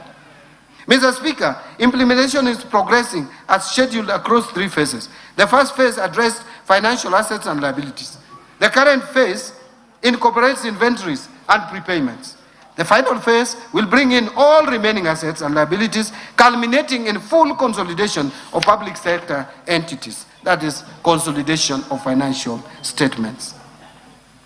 To support this transaction or transition, the government is upgrading IFMIS and related systems, strengthening public sector asset management framework, undertaking asset identification and evaluation exercises across ministries, departments and agencies, counties and other public entities, and building capacity among public officers to sustain the reform beyond its implementation period. Mr. Speaker, this reform is not just about accounting standards. It is about accountability. It's about ensuring that those entrusted with public resources can be held to a higher standard of transparency and reinforcing public confidence in the stewardship of national resources. Number 2 is the Treasury single account. Mr. Speaker, as I had informed this House in last year's budget statement, the government has been implementing the Treasury single account framework to strengthen cash management and improve efficiency of public financial operations. Following the successful rollout of the Treasury single account to all ministries, the government has reduced the cost of overdraft financing from Central Bank of Kenya by 61% in this financial year, translating into substantial savings. I want again to pause there. I saw some people talking about reforming this so that there can be savings. I want to repeat that the government has reduced the cost of overdraft financing from Central Bank of Kenya by 61% in this financial year, translating already into substantial savings. So the work that you intend to do is actually already done. Mr. Speaker, the implemented Treasury single account model directly links invoices to specific batches submitted by ministries, departments, among other enhanced features. These Treasury single account reforms have substantially improved the efficiency of government exchequer operations, delivered transparency in exchequer and cash management, and ensured that public funds are released only against verified and approved obligations, thus laying the foundation for managing pending bills, and there is going to be no more cherry picking of invoices for payments. So, Mr. Speaker, building on this momentum in the financial year 26-27, the government will expand or extend the Treasury single account framework to county governments by completing the automation of county exchequer requisition processes, after which counties will progressively migrate to a Treasury single account architecture mirroring that of the national government. And 2, operationalize in collaboration with the CBK a granular data integration system to deliver real-time visibility of the cash and liquidity positions of state corporations and semi-autonomous government agencies. Mr. Speaker, taken together, these reforms represent significant modernization of our public cash management architecture. They are already delivering measurable savings, deepening fiscal transparency, and strengthening our capacity to deliver value for every shilling of public money. Let me now talk about strengthening the internal audit oversight and fiscal discipline. Mr. Speaker, every shilling entrusted to government must be accounted for and deliver value to the people of Kenya. The recurrence of audit queries and delays in implementing audit recommendations across public institutions continue to expose public resources to fiscal risk and weaken service delivery. And Mr. Speaker, to strengthen accountability, fiscal discipline, and support the government's zero-fault audit initiative, the government will introduce amendments to the Public Finance Management Act and related regulations to strengthen the mandate of the Office of the Internal Auditor General, and enhance oversight across the public sector. I am strengthening the Office of the Internal Audit.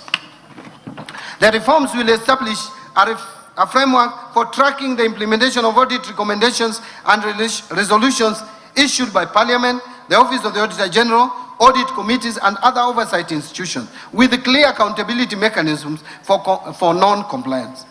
The government will also strengthen internal audit functions across public entities, roll out integrated internal audit management system, and enhance the adoption of enterprise risk management to improve the identification and mitigation of fiscal and operational risks. Mr. Speaker, these reforms will strengthen transparency, internal controls, and prudent management of public resources while improving accountability and service delivery across government. Now let me turn to revenue projections for 2026-2027. Mr. Speaker, our fiscal projections reflect a careful balance between ambition and realism, ensuring that we live within our means while investing in our future.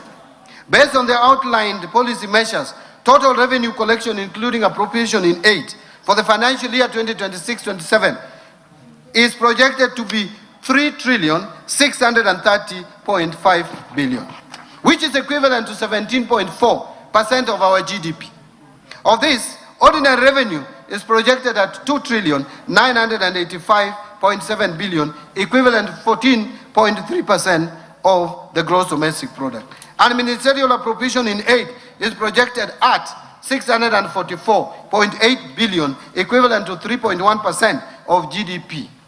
Grants are projected at 43.6 billion or 0.2% of GDP. Expenditure projections. Mr. Speaker, total expenditure in the financial year 2026-27 budget is projected at 4,820.4 billion, equivalent to 23.2% of GDP.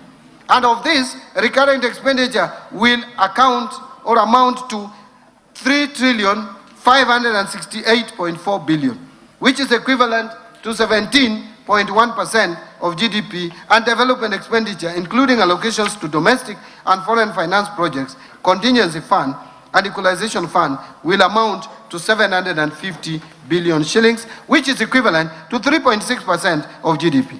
Total allocation to county governments is projected at 502 billion shillings, of which 428 billion is equitable share, and 74 billion is additional allocations from the national government's share of revenue, and loans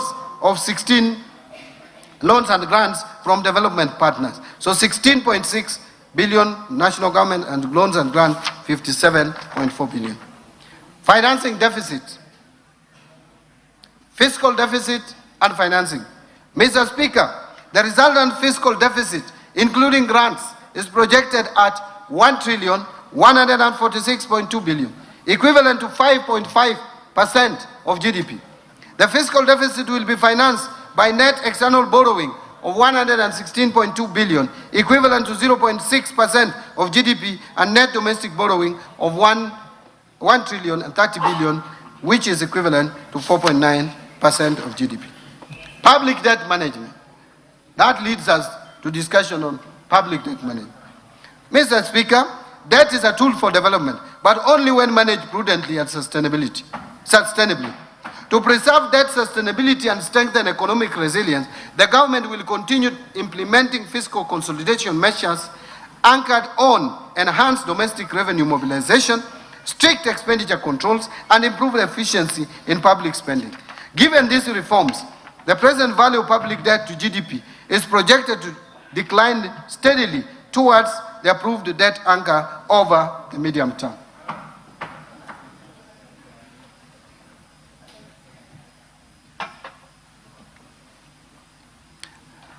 Mr. Speaker, in pursuit of the strategic objective of strengthening debt portfolio diversification, the National Treasury is actively advancing a range of innovative financing instruments. These initiatives are designed to broaden the investor base, optimize the cost risk profile of public debt, and enhance overall resilience in debt management. In this regard, the government is considering thematic and liability management instruments such as debt for food swaps and debt for development swaps. These instruments provide an opportunity to convert external debt obligations into targeted investments that directly support national priorities, including food security, sustainable development, and social infrastructure, while simultaneously easing debt service pressures and reinforcing fiscal sustainability. Mr. Speaker, further to this, the government is also evaluating opportunities to access new and diversified international capital markets. This includes the potential issuance of samurai bonds in the Japanese market, and a lot of progress has been made in this area, and panda bonds in the Chinese domestic market. By tapping into these markets, the government stands to benefit from deep and diversified pools of capital, secure potentially competitive financing terms, and promote currency diversification within the debt portfolio, thereby reducing reliance on traditional funding sources. Mr. Speaker, complementing these efforts and in recognition of the growing global demand for ethical and faith-based financing, the government is considering the introduction of sukuk instruments. These Sharia-compliant securities, which are structured on asset-backed or asset-based principles, will enable the government to access liquidity from Islamic finance markets. This will not only expand the investor base to include investors with Sharia compliance mandates, but also promote financial inclusion and contribute to the deepening of domestic and international capital markets. Collectively, these initiatives underscore a forward-looking and proactive approach to public debt management, one that emphasizes innovation, prudent risk management, and alignment with both domestic development priorities and evolving global financing trends. Mr. Speaker, to further strengthen transparency, coordination, and efficiency in the implementation of externally funded projects, the National Treasury has spearheaded the development of the Development Project Management Information System. This innovative digital platform will serve as a centralized repository for real-time tracking of project implementation, monitoring of disbursement, and alignment of outcomes with national development priorities. By enhancing project oversight and accountability, this system represents a significant step towards ensuring that externally mobilized resources are utilized effectively and that every shilling delivers value for money and tangible impact for our citizens. Let me now talk about public-private partnership framework. Mr. Speaker, the scale of Kenya's development ambitions demands that we leverage not only public resources but also the capital, innovation, and expertise of the private sector. Public-private partnerships have therefore become a central pillar of our development financing strategy. Beyond mobilizing additional resources, public-private partnerships enable the government to harness private sector innovation, technical expertise, operational efficiency, and risk-sharing arrangements that enhance project delivery while preserving fiscal sustainability. Mr. Speaker, the government continues to strengthen the public-private partnerships program as a key instrument for delivering strategic investments under the bottom-up economic transformation agenda. In this financial year, we have so far mobilized approximately 96 billion private capital investment in PPPs. This being the CRBC/NSSF investment for the Rironi Gilgil, which is A8, and Nairobi Mai Naivasha A8 South, sections of the Nairobi Nakuru Mau Summit Highway. Building on this momentum, the government targets to mobilize at least 70 billion through PPP investments in the financial year 26-27 across the energy, transport, water, housing, health, and digital infrastructure sectors. Mr. Speaker, other priority projects besides the Nairobi Nakuru Mau Summit project include the Nairobi Mombasa Expressway and the Mau Summit Eldoret Malaba Highway, which will strengthen regional connectivity and facilitate trade along the northern corridor. Mr. Speaker, in ports and logistics, the government is leveraging private sector capital and expertise for the development of container terminals, cargo berths, inland container depots, and special economic zones in Mombasa, Lamu, Nairobi, and Naivasha, strengthening Kenya's position as the region's leading trade and logistics hub. Mr. Speaker, in the energy sector, priority investment include the High Grand Falls hydropower project, expected to generate 700 megawatts, and the Karura hydropower project, expected to generate an additional 90 megawatts. Together, these projects will add approximately 790 megawatts of clean and reliable power to support industrialization, digital transformation, and emerging technologies. These investments will be complemented by strategic transmission infrastructure projects to strengthen and expand the national grid. Mr. Speaker, in the water sector, the government is advancing key dam projects, including Radat Dam, Barsalinga Dam, Lowat Dam, and Soin Koru Dam, which will enhance water security, irrigation, food production, and climate resilience in some of the country's most water-stressed regions. Mr. Speaker, in the ICT sector, the Kenya National Data Center PPP and the Konza Data Center project will strengthen Kenya's digital infrastructure, support data sovereignty, and position the country as a leading digital and innovation hub in the East African region. Mr. Speaker, together these projects represent investment valued at over $10 billion and will support economic growth, improve service delivery, create jobs, and strengthen Kenya's productive capacity. Mr. Speaker, to accelerate project origination and preparation, the National Treasury has established a framework for rapid results initiative, bringing together ministries, departments, and agencies to identify, develop, and fast-track investment opportunities in priority beta sectors. Mr. Speaker, the National Treasury is also at the tail end of finalizing all the required PPP regulations and guidelines to fully operationalize the PPP Act. This is in addition to the recently issued circular on mandatory disclosure requirements for all privately initiated proposals. These circulars aim to enhance uniformity, transparency, accountability, and build public trust by enabling timely disclosures, integrity, and standard reporting. Mr. Speaker, as we expand the PPP program, we remain committed to increasing the participation of Kenyan enterprises, investors, and financial institutions to promote local ownership, domestic value creation, and reduce foreign exchange risk. In this regard, the National Infrastructure Fund will play a key role in mobilizing long-term domestic capital and supporting local participation in infrastructure financing. Mr. Speaker, our pension funds, insurance companies, SACCOs, and retail investors will increasingly have opportunity to participate in strategic national investments, ensuring that the benefits and returns generated by these projects accrue to Kenyan citizens while supporting long-term economic transformation. And Mr. Speaker, by mobilizing domestic savings and channeling them into productive investment, we are creating a model of growth that is owned, financed, and sustained by Kenyans. Kenya is not just open for business. Kenya is investing in itself. Now let me turn to resource allocations. Mr. Speaker, over the past 3 years, we have laid a firm foundation for inclusive growth. For financial year 2026-2027, the financial year 2026-2027 builds on those gains and advances the bottom-up economic transformation agenda. The administration's core economic strategy aligned with the fourth medium-term plan of Vision 2030. Better focuses public resources on unlocking productivity and increasing incomes at the base of the economy through deliberate, value chain-driven allocations.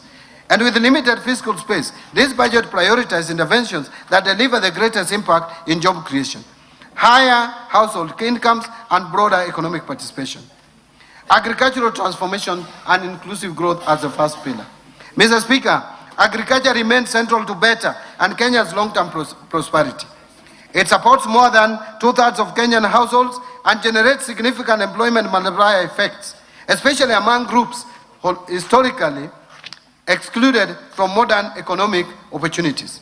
Strengthening agriculture is therefore essential food and nutrition security, enhancing resilience, and promoting a shared prosperity.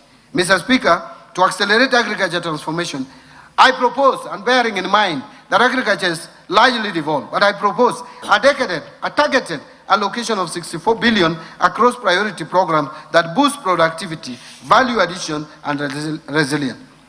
Key investments include 18 billion for fertilizer subsidy program, 2 billion for seed subsidy program, 1 billion for coffee seedlings program to lower input costs for smallholders, 4.7 billion for the National Agricultural Value Chain Development Project to advance processing and market linkages. Further, I propose 5.4 billion for the Food System Resilience Project and 1.6 billion for the Resilience for Food and Nutrition Security Program to enhance adaptive livelihoods, diversify income sources, and reduce vulnerability to climate shocks. Mr. Speaker, recognizing the economic potential of pastoral and livestock systems, I propose 3.3 billion for de-risking, inclusion, and value enhancement of pastoral economies program, 1.3 billion for Kenya Livestock Commercialization Program, and 400 million for the Livestock Value Chain Support Project.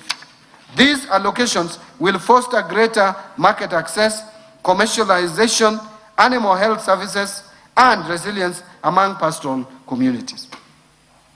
Mr. Speaker, the blue economy offers meaningful opportunity for coastal and lakeside communities. To support the growth of the blue economy, I propose 8.2 billion for the blue economy and fisheries subsector, which includes 2.1 billion for aquaculture business development project, 1.8 billion for the Kenya Marine Fisheries and Socio-Economic Development Project, and 578 million for Kabonyo Fisheries and Aquaculture Training Center. These investments will expand sustainable aquaculture, uplift fisher folks' incomes, and create jobs in value addition and logistics. Mr. Speaker, addressing historical land inequalities remains a priority for this government. To promote equitable access and ensure sustainable land management, I am proposing 9.4 billion for settlement of the landless. Of this amount, 5 billion is for the landless in the coast region.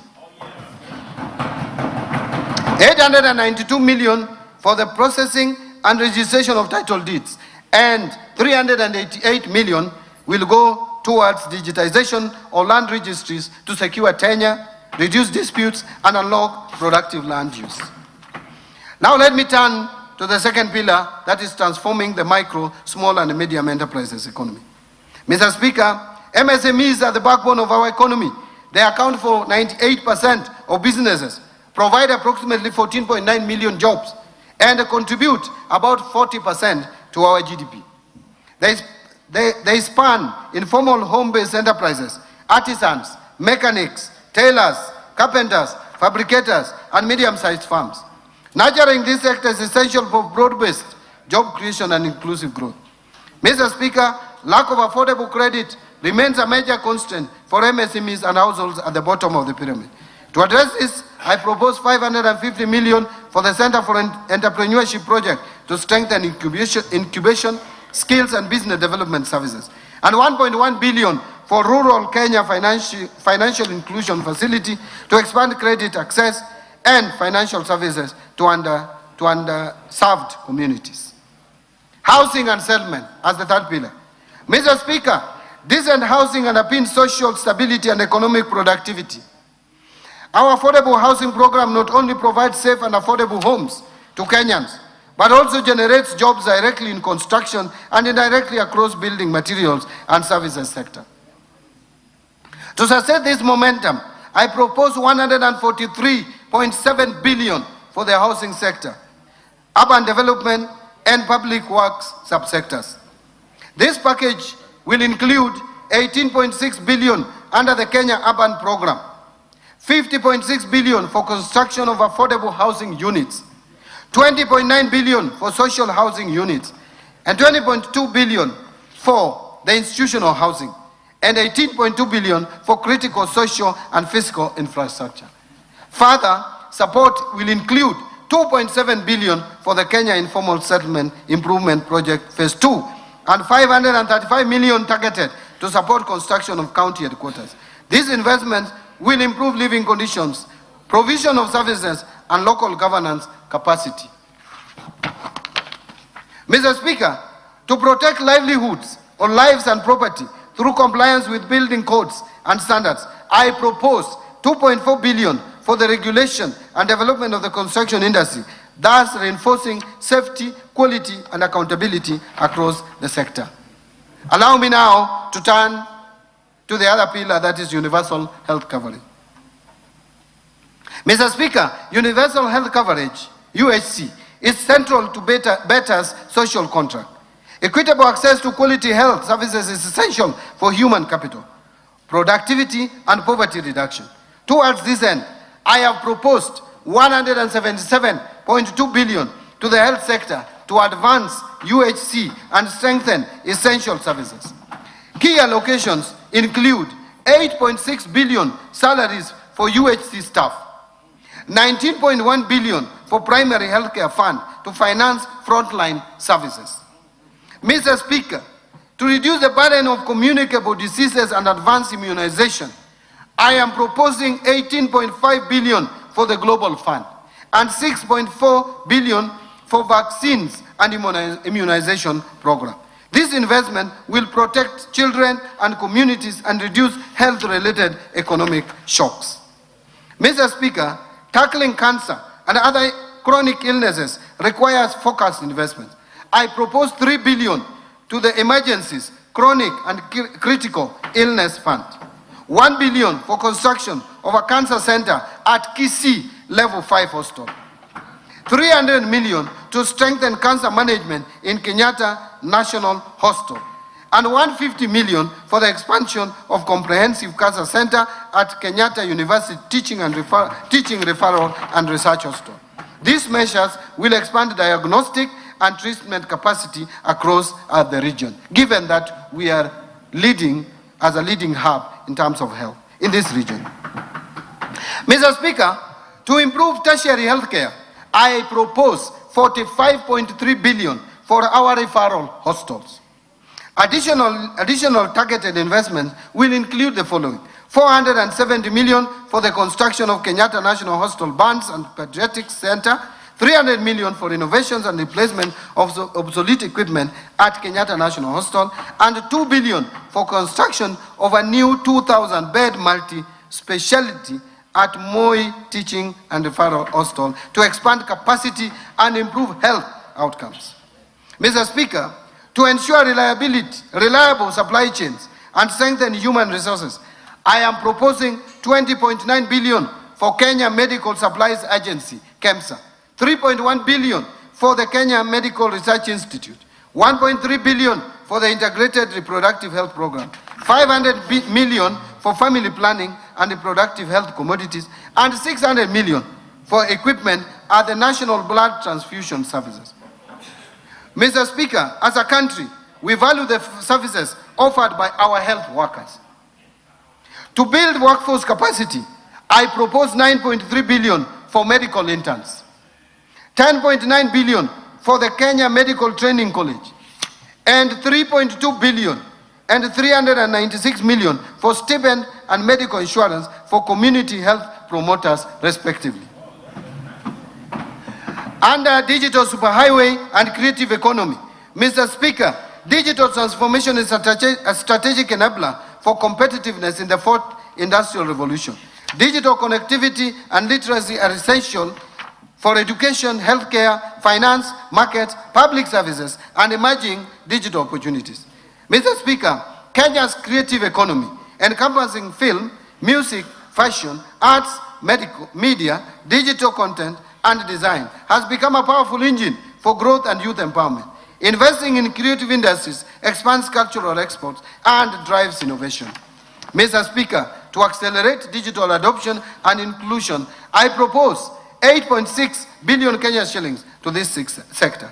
And this will include 4.3 billion for Kenya Digital Economy Acceleration Project, 1.3 billion for maintenance and rehabilitation of national optic fiber backbone infrastructure, 528 million for maintenance and rehabilitation of last mile county connectivity, 309 million for government shared services, 382 million for the digital superhighway cybersecurity, 400 million for establishment of digital hubs, and 455 million for ICT infrastructure maintenance. Investing, now let me move to infrastructure. Mr. Speaker, infrastructure is the backbone of economic transformation. It provides connectivity, energy, and water resources needed to power productive activities and sustain human settlement. By reducing transaction costs and opening markets, infrastructure investments deliver long-term value. Towards this end, I propose 220.4 billion for development of roads, including 44.3 billion to support construction of roads and bridges, 58 billion for rehabilitation of roads, and 118.1 billion for roads maintenance. This balance mix supports connectivity, freight, efficiency, and long-term road preservation. Mr. Speaker, to expand railway transport, I propose 38.4 billion for railway projects. Additionally, Kenya shillings 400 million is proposed for the Kenya ferry ramp in Likoni, Mombasa. Additional 1 billion for development of public ferry landing ramps in Lake Victoria, including Mbita and Sena Islands in Suba North and West sub-counties of Homa Bay County, respectively. 150 million for acquisition of public ferry in Lake Victoria, completing the purchase of public ferry for use in Lake Victoria. And 582 million for Nairobi Bus Rapid Transport Project, which is a critical public transport investment that will reduce congestion and enhance mobility.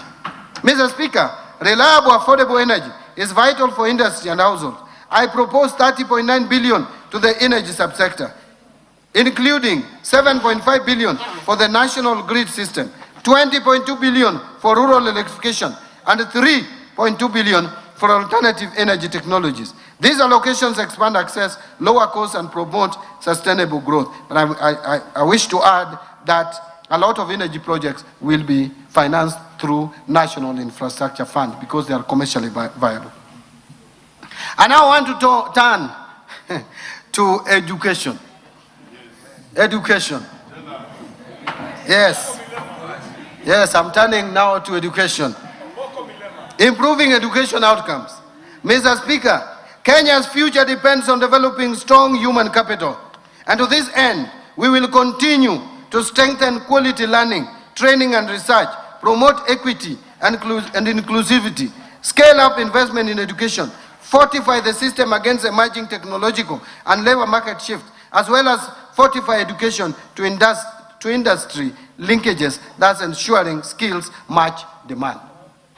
Mr. Speaker, I propose 784.5 billion for the education sector. Mr. Speaker, a lot has been said about defunding education.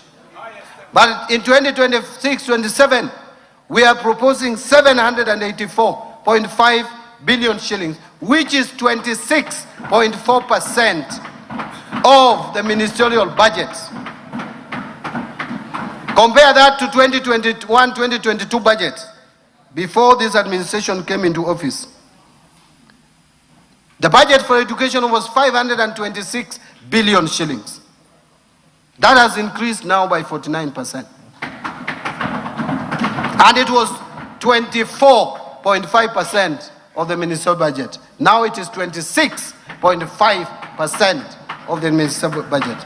Therefore, Mr. Speaker, it is not correct that this government, this administration is defunding education. In fact, we are funding it more. So this 784.5 billion includes Kenya shillings 424 billion to Teacher Service Commission for payment of our teachers. And that has moved from 290 billion in 2022 to now 421 billion shillings. Basic education is now 136. I'm proposing 136.6 billion. Compare that to 107 billion in 2022. 163.9 billion for higher education, which was 105 billion in 2022. 1.3 billion for science, innovation and research, and 58.5 billion for technical, vocational education and training. This comprehensive allocation safeguards service delivery and expands opportunities across the learning continent. Mr. Speaker, within this funding to the education sector, I propose 7 billion for free primary education, 54.6 billion for free day secondary education, and 30.7 billion for junior secondary school capitation. Those two lines, the free day secondary education 54.6 plus junior secondary education of 30.7, adds to a total of 85.3 billion. What was it in 2022? In 2022, it was 62.4 billion shillings. I also propose 9.9 billion for administering national exams, and that is in addition to what we have just provided before the end of this year to pay the arrears of 1.5 billion to teachers. So teachers who marked exams, they will be paid before the end of this financial year, 1.5 billion. 3 billion for school feeding program. Again, this school feeding program in 2022 had 2.2 billion. Now it is 3 billion.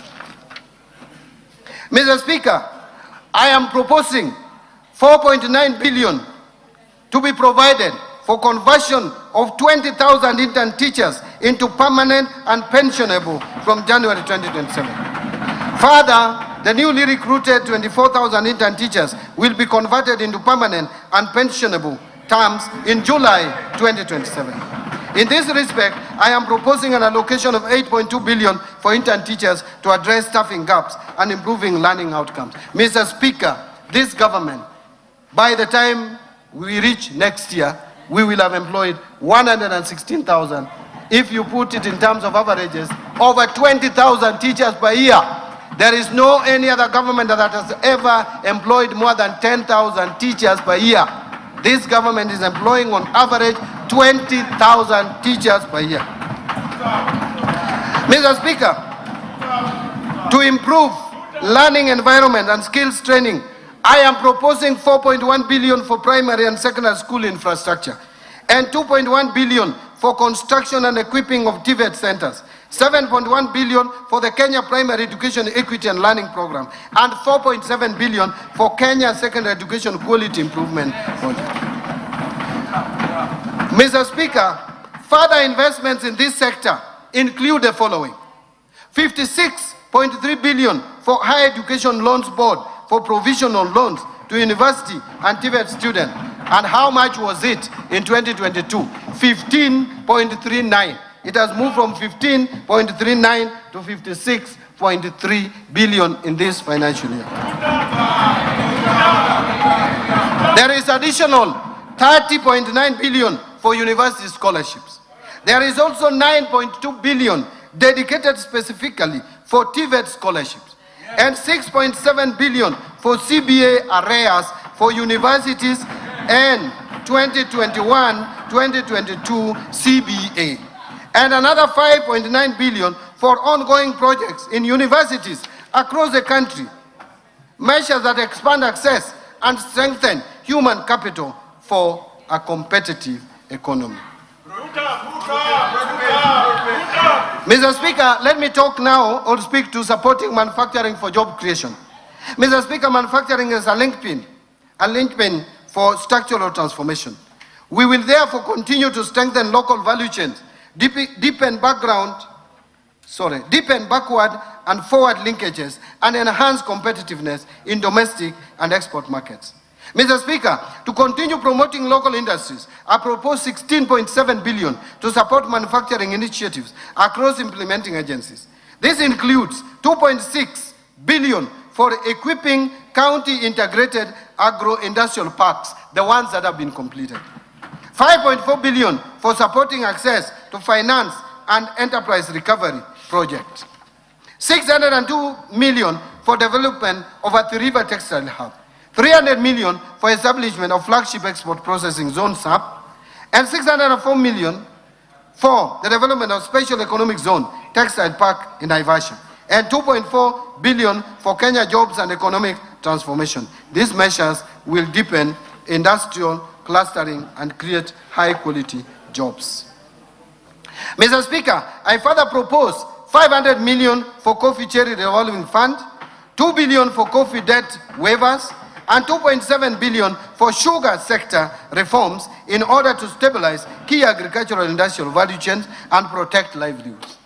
Mr. Speaker, to prepare our youth for industry needs, I propose Kenya shillings 500 million for construction of industrial research laboratories that will foster innovation, internship, and industry academia collaboration.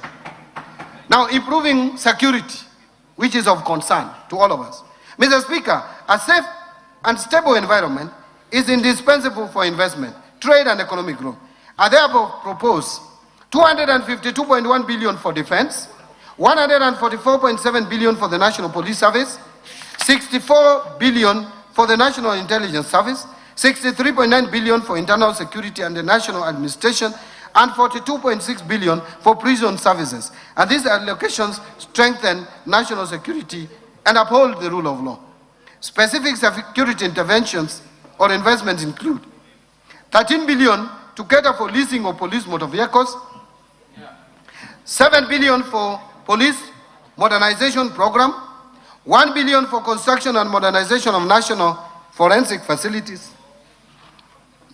I have also proposed 3.9 billion for stipend to village elders for the first time, something that has been talked about for years, to enhance local administrative capacities, to appreciate. Thank you very much. Mr. Speaker, let me repeat. I have also proposed 3.9 billion for stipend to village elders to enhance local administrative capacities and to appreciate and recognize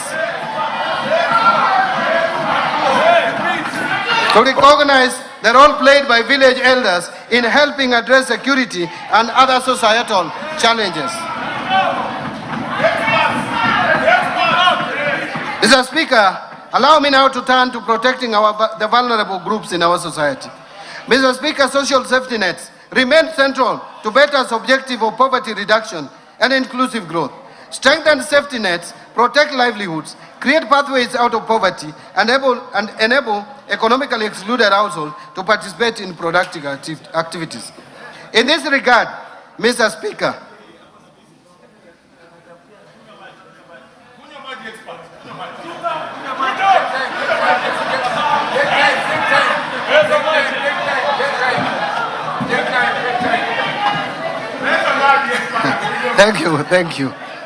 Thank you, Mr. Speaker.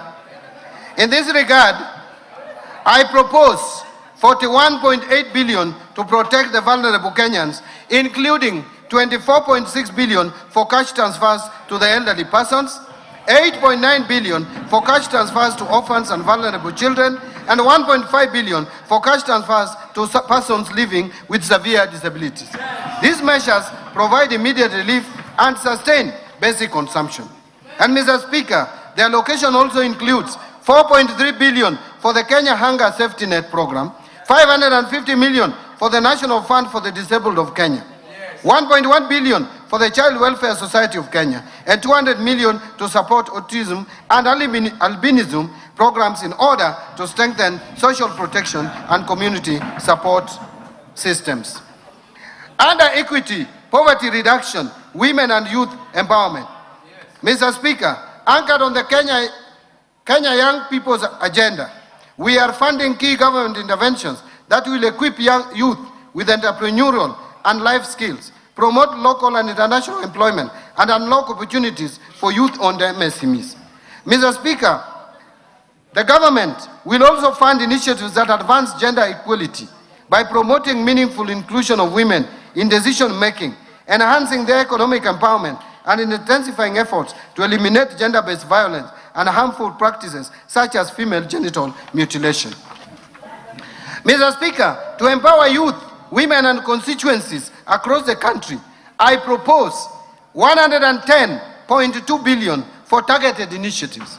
This includes 12.5 billion for the National Youth Service, 4.9 billion to National Youth Opportunity Towards Advancement, that is NYOTA project, 1.6 billion for Youth Employment Support Program, and 1 billion for film development services. This investment will spur skills development, civic engagement, and growth in creative industry. Mr. Speaker, to support women and girls, I propose 402 million for the Women Enterprise Fund and 4.9 billion for the National Government Affirmative Action Fund to enhance their inclusion, dignity, and economic participation. Mr. Speaker, to promote regional equity and strengthen local development, I propose 61.8 billion for the National Government Constituency Development Fund, 10.3 billion for the Equalization Fund to finance programs in marginalized areas, and 10.5 billion for the Kenya Devolution Support Program number 2. In stimulating tourism growth, sports, culture, recreation, and arts. Mr. Speaker, sports and arts are vital for national identity, youth empowerment, and economic diversification. We will therefore promote sports at all levels, enforce international anti-doping standards, and commercial and indigenous knowledge to create livelihood opportunities.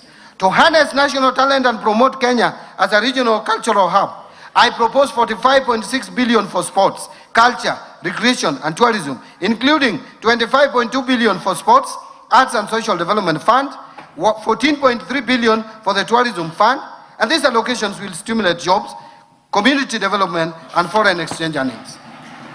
Under environment protection or environmental protection, water and natural resources, Mr. Speaker, environmental conservation, climate resilience, forest reforestation, biodiversity protection and land restoration are central to sustainable development.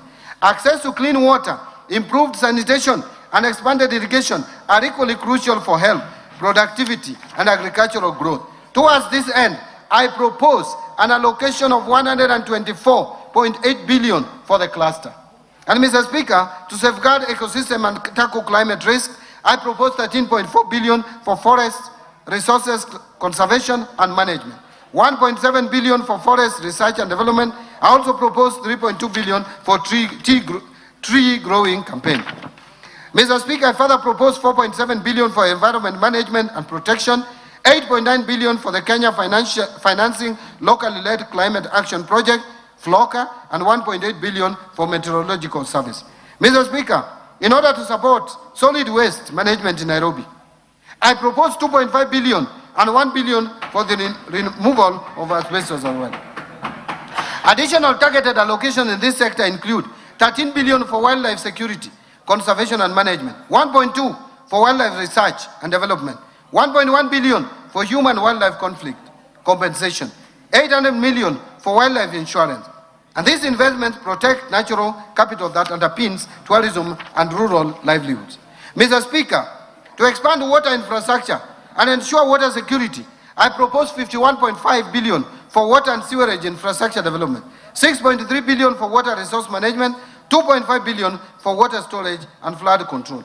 Mr. Speaker, to promote irrigation development in the country and reduce reliance on rain-fed agriculture, I propose 1.1 billion for irrigation and drainage development, 1.8 billion for large-scale commercial irrigation development, 3.3 billion for community-managed irrigation development, 3 billion for public irrigation schemes, 1.6 billion for revitalization of irrigation in nasal areas, and these allocations will improve access, productivity, and resilience in agriculture and settlement.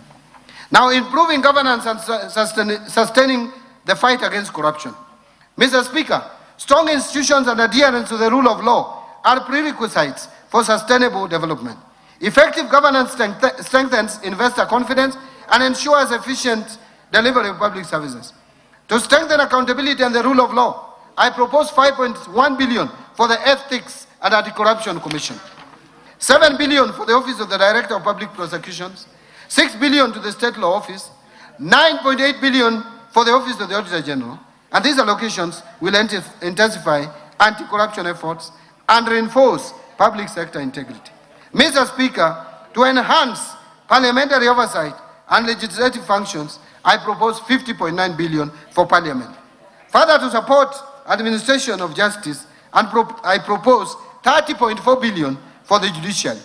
These allocations are essential to uphold democracy, transparency, and citizen trust in public institutions. Now, allocations to county governments. Mr. Speaker, the government remains committed in supporting devolution through intergovernmental fiscal transfers in line with Article 202 of the Constitution. I therefore propose to allocate 428 billion in equitable share, which shall be transferred to the respective county governments as per the first basis formula during the financial year 26-27.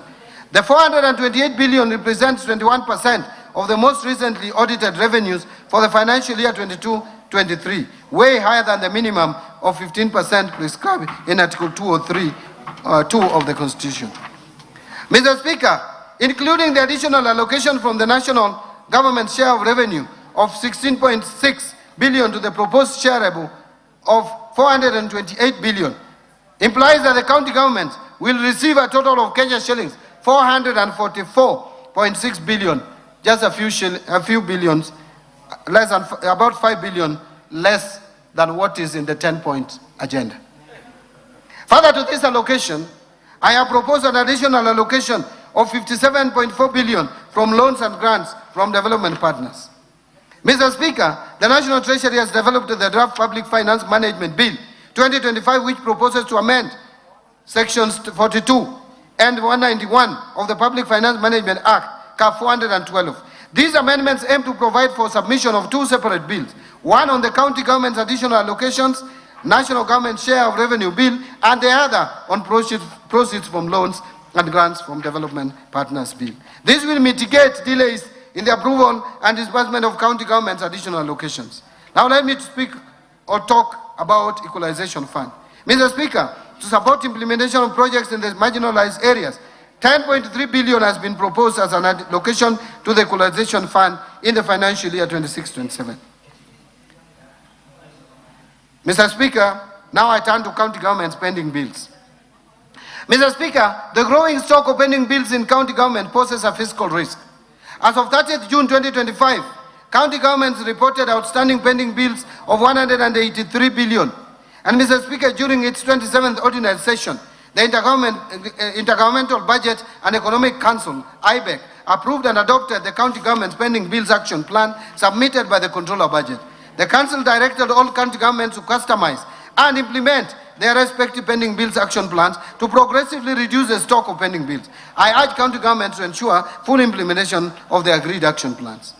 Now let me turn to taxation measures. Having talked about expenditure, the money being allocated here and there, now it is the time to see where money is coming from. Taxation measures. Mr. Speaker, following the tragic events of 25th June of 2024, which I hope will never be repeated again in this country, a day that remains etched in our hearts, government was reminded of the need to always listen to the voices of our citizens. As I mentioned at the beginning of this statement, I championed public engagements with Kenyans of all walks of life while putting together this budget and the supporting policy measures. Mr. Speaker, over the last 1 month, focus has been more on the Finance Bill 2026. And like I mentioned, I engaged Kenyans widely in town hall meetings, various media stations, Bunge la Mwananchi at Jivanji Gardens here in Nairobi, Ongata Rongai in Kajiado, comrades at the University of Nairobi, Citizen Digital Express, just to mention but a few. I wish to thank all Kenyans who took time to attend these forums and engage with me. My assurance is that their voices have been reflected in the proposal that I'm presenting today. Mr. Speaker, in preparing these proposals, I have been guided by the overriding principle of placing the well-being of the common Mwananchi first. In this regard, I have deliberately chosen not to introduce new taxes or increase tax rates that would further overburden the hardworking Kenyans and their families. Instead, the measures are focused on reforms that improve efficiency in tax collection, create a fairness in the tax system, and broaden the revenue base without burdening the Mwananchi. Mr. Speaker, allow me to share a striking reality. Today, only 3.1 million working Kenyans contribute to pay as you earn. Yet, millions of other Kenyans that make money in our economy do not contribute to the taxes we collect. Many of these people have been filing nil returns year after year. The burden of developing this country has therefore been on a few of us. And Mr. Speaker, that this must change. We shall continue to broaden our tax base, a process that will help us lower tax rates to ease burden on the few that are tax compliant. Mr. Speaker, to support financing of the 2026-27 budget, I will today present highlights of two sets of proposals. The first set of proposals relates to custom measures agreed upon by the East African Community Ministers, Cabinet Secretaries responsible for finance and economic affairs during this year's pre-budget consultations held in Arusha, Tanzania on 15th May 2026, and which we will conclude this coming weekend.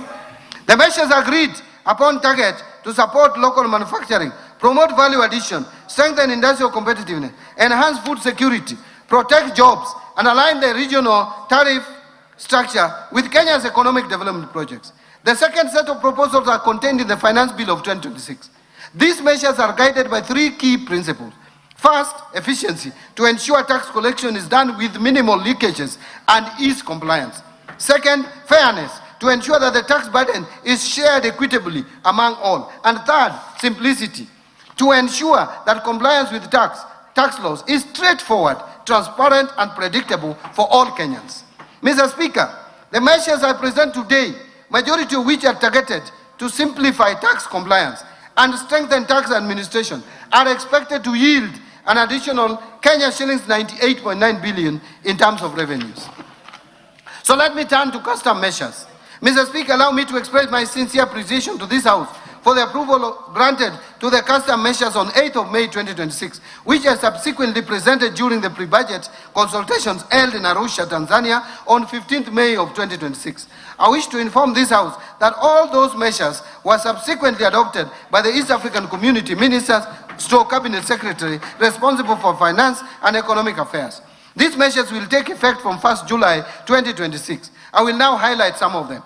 Mr. Speaker, high production costs continue to constrain growth and competitiveness of local industries, particularly where manufacturers rely on imported inputs that are not available locally.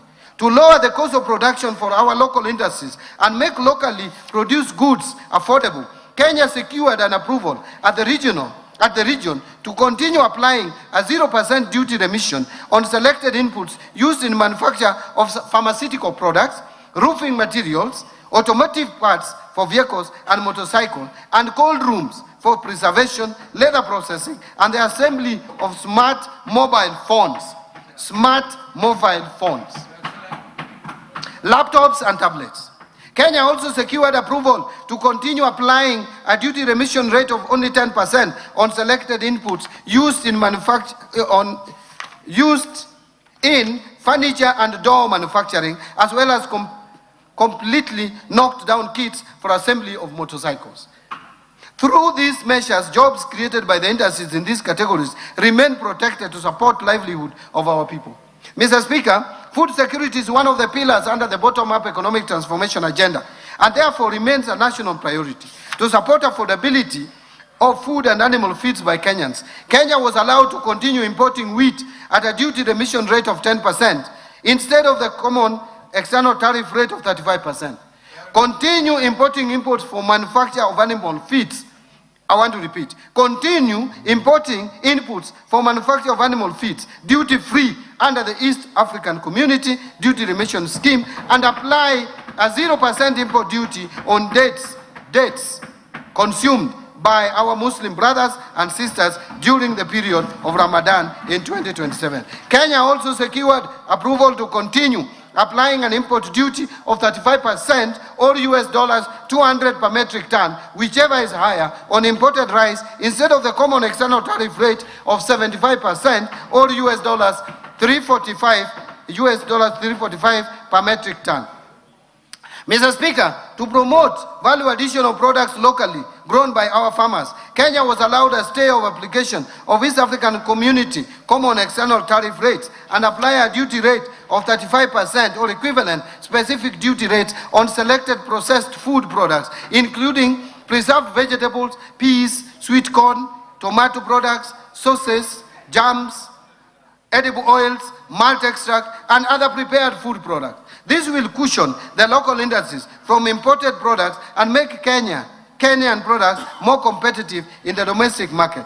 Protect these agro-based industries, thus safeguarding income of our farmers and the local jobs created in the agro-processing value chain. Mr. Speaker, to protect local manufacturers in the textile, apparel, leather, and footwear sectors, and the many jobs in these industries, Kenya was granted an extension of a stay of application of EAC common standard tariff and apply higher duty rates ranging between 25% and 35% on imported textiles, apparel, blankets, bed linen, carpets, tarpaulins, leather products, and worn clothing, while maintaining 0% duty remission on selected inputs for leather processing. Mr. Speaker, to strengthen digital connectivity and part of the digital superhighway pillar of BETTER, the local assembly of smart devices remains a key priority. Expanding access to affordable smart telecommunication devices will enable more Kenyans participate in the digital economy and benefit from emerging opportunities in business and innovation. With this in mind, Kenya requested and was granted a 0% duty remission on inputs used in the assembly of smartphones, laptops, and tablets. Additionally, optical fiber cables and recorded software products will be imported at a higher tariff rate of 10% instead of the ESC common external tariff rate of 0%. Mr. Speaker, to lower the cost of construction materials for the delivery of affordable housing as part of better priorities, Kenya was allowed to continue applying 0% duty remission on selected inputs for the manufacture of roofing materials and related industrial products. Further, to protect local industries that manufacture steel products, aluminum products, pipes, electrical equipment, ceramic tiles, and other construction materials, Kenya was also allowed to continue applying stays of application at duty rates ranging from 25% to 35%, together with equivalent specific duty rates where applicable, to discourage under declaration of import values. Mr. Speaker, given the limited fiscal space, Kenya continues to explore alternative financing models, particularly the public-private partnership arrangements in developing infrastructure projects. With this in mind, Kenya was granted a stay of application of the common tariff and apply a 0% import duty on goods, materials, and equipment imported for use in the PPP projects. Mr. Speaker, local assembly of motor vehicles and the manufacturing of automotive parts continue to create jobs for Kenyans. In this respect, Kenya applied to protect these industries and the associated value chain. Kenya was granted a 0% duty remission on selected inputs used in the manufacture of automotive parts. Mr. Speaker, to support local manufacturing of paper and paper products, Kenya was allowed to continue applying stays of application at a rate of 35% on craft paper and paperboard, printed polybags, sacks and bags, and related packaging materials instead of the common tariff rates of 25%.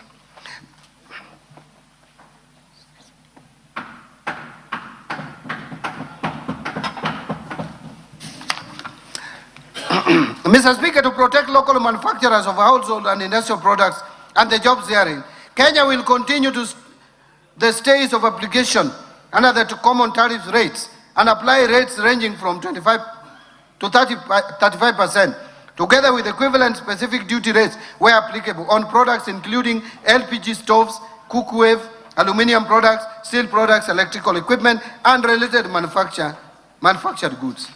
Now let me turn to the highlights of proposals in the finance bill. Mr. Speaker, I now turn to the proposals in the finance bill 2026 that target to amend various domestic tax laws to improve revenue collection, ease tax compliance, and create fairness within the tax system. Under income tax, Mr. Speaker, currently certain corporate restructurings such as mergers, amalgamations, or internal reorganizations are exempt from capital gains tax. To encourage the establishment and growth of real estate investment trusts, the bill is proposing to extend the exemption to qualifying property transfers into approved real estate investment trusts to avoid selective treatment or application. Mr. Speaker, to promote fairness, improve consistency within the tax system, and support investment in the petroleum sector, the bill is proposing to reduce the corporate tax rate applicable to non-resident petroleum contractors to 30% from 37.5%. This will harmonize with the rate that is applicable to other non-resident companies. The bill further clarifies that repatriated income earned by non-resident petroleum contractors will be subject to tax at the rate of 15%, consistent with the treatment applicable to other non-resident persons operating in Kenya. Mr. Speaker, the current framework for taxation of trusts is complex and may create uncertainty in the taxation of trust incomes and distribution. To improve clarity and align the framework with the international best practices, the bill is proposing to introduce a single point taxation system at the trustee level and removes the risk of double taxation for beneficiaries, thereby improving compliance and reducing opportunities for tax avoidance. Mr. Speaker, the bill does not propose to increase monthly income tax. I wish to state that. On the contrary, the bill is proposing a simplified tax framework for non-resident persons who earn monthly rental income in Kenya but do not pay tax on that income. In this case, therefore, non-resident landlords will be required to register and account for tax directly, especially where the property is not managed through a property agent, while preserving the existing withholding tax framework where non-residents are currently complying with their tax obligation. Mr. Speaker, this proposal will not result in higher rent or additional burden on existing tenants that reside in properties owned by non-residents. Mr. Speaker, currently any persons making payments to non-resident ship owners and charterers are required to withhold and remit tax on shipping income. This has affected compliance, particularly where persons producing shipping services are not aware of the withholding obligations. To simplify the administration of the tax and provide greater certainty in its collection, the bill is proposing to place the responsibility for payment of the tax on resident shipping agents and provide a clear timeline for remittance being within 5 days after receipt of payment or before the ship leaves the port of landing, whichever is earlier. Mr. Speaker, currently the deadline for filing tax returns is 30th June of every year for all categories of income, which leaves no room for verification and validation of filed returns before the commencement of another financial year. To provide sufficient time for verification and validation of returns, I propose revisions to the timelines for filing individual income tax returns. Under the proposal, taxpayers with nil returns will be required to file within 1 month after the end of the year of income, because they have nil returns anyway. While taxpayers whose income is fully taxed at source, including persons earning employment income only, will file within 4 months after the end of the year of income. All other taxpayers are required to file their return by 30th of June every year. All businesses will still continue to file their returns by 30th of June every year. So it is not true that we are reducing for everyone, making filing returns complicated. Mr. Speaker, currently gains arising from offshore transfers where the value of the transferred shares is derived from assets located in Kenya are not taxed. To ensure that gains derived from Kenya assets remain taxable in Kenya, irrespective of how the transaction is structured, the bill therefore proposes to amend the Income Tax Act to ensure that all gains from transfer of assets located in Kenya get same tax treatment, irrespective of the location of the beneficial owners. Mr. Speaker, when companies make profits, those profits should find their way back to shareholders within a reasonable time. Currently, some companies have been holding back their profits indefinitely, simply to defer paying dividend tax. This is a loophole that needs to be addressed.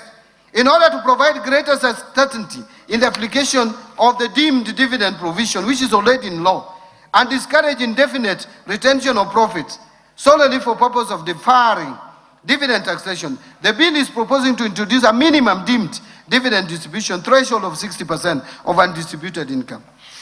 Mr. Speaker, rapid advances in technology have transformed the way businesses make payments, distribute software, and provide services across borders. However, the current Income Tax Act provisions do not clearly address the tax treatment of certain payments arising from software distribution arrangements, payment card schemes, payment processing system, and related digital platform.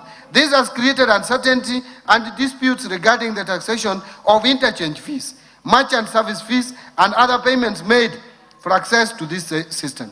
The bill therefore proposes amendments to clarify the definition of management of professional fees and royalties in order to provide a clear legal framework for taxation of such payments and reduce opportunities for revenue leakage. Mr. Speaker, gambling activities have grown significantly in recent years, particularly through digital platforms. While these are legitimate activities, winnings from gambling are income, and like any other income, they should be taxed. The bill therefore proposes to introduce withholding tax on winnings, lotteries, and prize competitions. Mr. Speaker, the scrap metal trade is a significant economic activity that supports the livelihood of many Kenyans.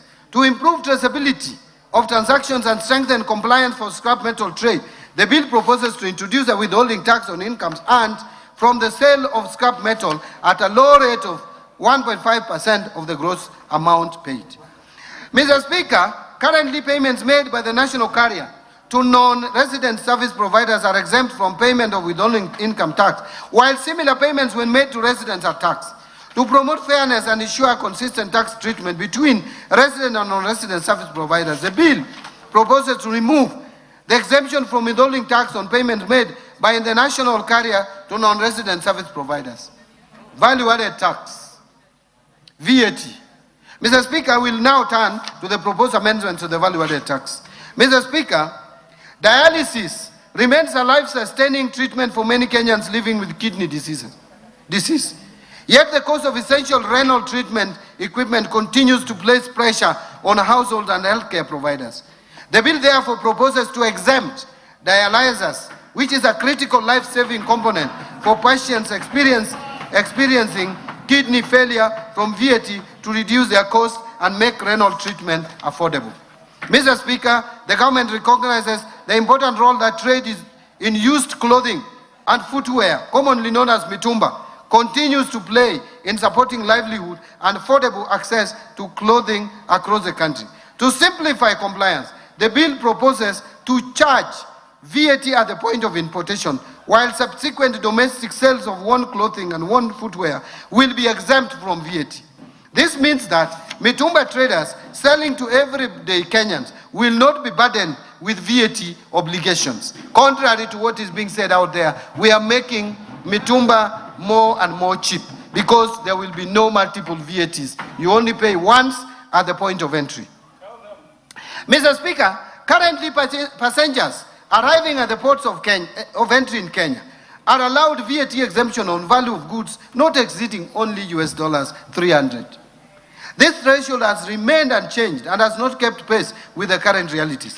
The bill therefore is proposing to increase the VAT exempt threshold on value goods for passengers arriving at the ports of entry from US $300 to US $2,000. Mr. Speaker, the scrap metal sector plays an important role in supporting local manufacturing and recycling activities, but presents significant challenges in administration of input VAT. To simplify VAT administration within the sector, while complementing the withholding income tax framework proposed under the Income Tax Act, the bill therefore proposes to exempt scrap metal from payment of VAT. Mr. Speaker, public-private partnership continues to play an important role in the delivery of strategic infrastructure projects across the country. To reduce the cost of implementation of the project, the bill proposes a VAT exemption for goods and services imported or procured locally for use solely in the approved public-private partnership infrastructure projects. Mr. Speaker, the rapid growth of digital payment platforms has created uncertainty regarding the VAT treatment of certain payment facilitation and processing services. While these services support financial transactions, they are distinct from the underlying financial services. The bill therefore seeks to clarify that core financial services, including money transfer services such as M-Pesa, will remain exempt from VAT, while platforms that facilitate services such as merchant acquiring, payment gateway, aggregation, and settlement services will not qualify for exemption. Mr. Speaker, to promote consistency in the treatment of input VAT and support proper administration of the VAT framework, the bill is proposing to require adjustment of input VAT previously claimed where goods that were intended for taxable supplies subsequently become exempt while still in stock. Mr. Speaker, Kenya's tax expenditure was estimated at 286 billion or 1.8% of GDP in 2024, a decline from 368 billion or 2.4% of GDP in 2023. But Mr. Speaker, to further reduce tax expenditures, I propose to rationalize some of the existing incentives, such as to remove VAT exemption on certain goods and services currently exempt, including denatured ethanol, direction finding compass, affordable housing construction inputs, tourism facility construction inputs, and aircrafts of Chapter 88, excluding parts and large aircrafts of over 2,000 kilograms. These are what we call choppers, helicopters. We are removing them from VAT exempt. But aircraft parts will still enjoy VAT exemption. To exclude from VAT exemption spare parts applicable to official aid-funded projects to reduce opportunities for misuse of the exemption. So we exempted the vehicles, but not the parts. Transfer selected supplies from zero-rated status to VAT-exempt status, in line with the national tax policy objective of limiting zero rating primarily to export. To exempt mobile phones from VAT as part of the simplified taxation framework for mobile phones outlined under the proposal under Excise Duty Act. So when we talk of excise duty on phones, moving from 10% to 25%, they talk about that, but they fail to say that we are removing VAT on mobile phones from 16% to nothing. So the above measures are expected to further lower tax expenditures as a share of GDP, hence revenue collection. Excise Duty Act. Mr. Speaker, we now turn to the proposed amendments to the Excise Duty Act. Mr. Speaker, currently, more Kenyans are drinking bottled water in both urban and rural areas. The bill is proposing to remove excise duty of 6 shillings and 41 cents per litre of bottled water. We are removing excise duty on bottled water. Mr. Speaker, it is expected that the vendors of bottled water will pass this benefit to the ordinary citizen by lowering the price of bottled water because it has ceased to be a luxury. Mr. Speaker, mobile phones have become essential tools for enhancing communication, access to information, and delivery of services. They support among others, education, businesses, financial services, e-commerce, healthcare, and social interaction, while also promoting digital inclusion, productivity, and social economic development. Mr. Speaker, to further encourage use of mobile phones in the country, the bill is proposing to simplify taxation of mobile phones by replacing the existing multiple taxes and levies with a single excise duty charged at the rate of 25% at the point of activation on any telecommunications network. This measure will lower the prices of mobile phones in the country. I heard another leader saying 25%, but I'm asking, why is he complaining about 25%? Does he want us to remain at 55.5%? Because that is the rate as at today. Mr. Speaker, in recognition of health risk associated with excessive sugar consumption, the bill proposes to increase excise duty on sugar-sweetened beverages from 14 shillings per litre to 20 shillings per litre. Mr. Speaker, in support of public health, the bill also proposes to adjust excise duty rates on other manufactured tobacco and tobacco substitutes, tobacco extracts, and essences from 11,382 per kilogram, shillings per kilogram, to 12,550 per kilogram. While the excise duty rates applicable to cigars, churros, cigarillos, I don't consume this, so I have difficulty in reading, containing tobacco or tobacco substitutes, will be adjusted from 16,260 shillings per kilogram to 18,000 shillings per kilogram. I don't know whether Honorable Mboko knows about this more than I do. Mr. Speaker, betting on horse trading is currently exempt from excise duty. In order to create fairness in the taxation of betting and gaming activities, the bill is proposing to remove this exemption. Further, to expand the scope of taxation, the bill proposes to amend the definition of gaming wallets to include land-based betting and gaming activities. Mr. Speaker, to promote fairness and consistency in the taxation of similar products, the bill is proposing to harmonize excise duty treatment within the alcoholic beverages sector by removing the preferential excise duty rate of Kenya shillings 10 per centiliter of pure alcohol for alcoholic beverages manufactured by small independent brewers.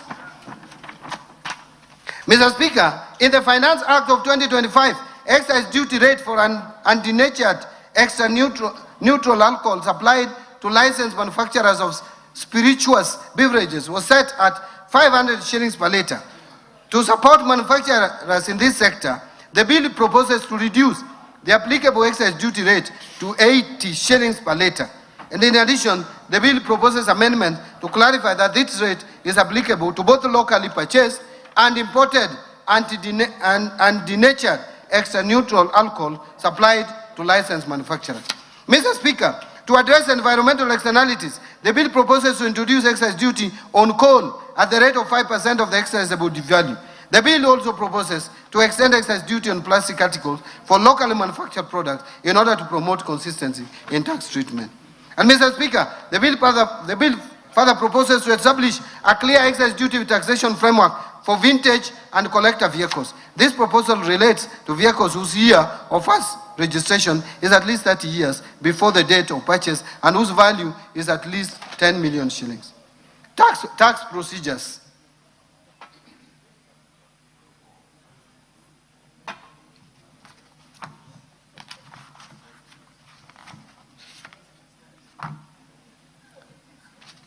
Mr. Speaker, I have about 30 more pages. Nobody's complaining. Looking at the time.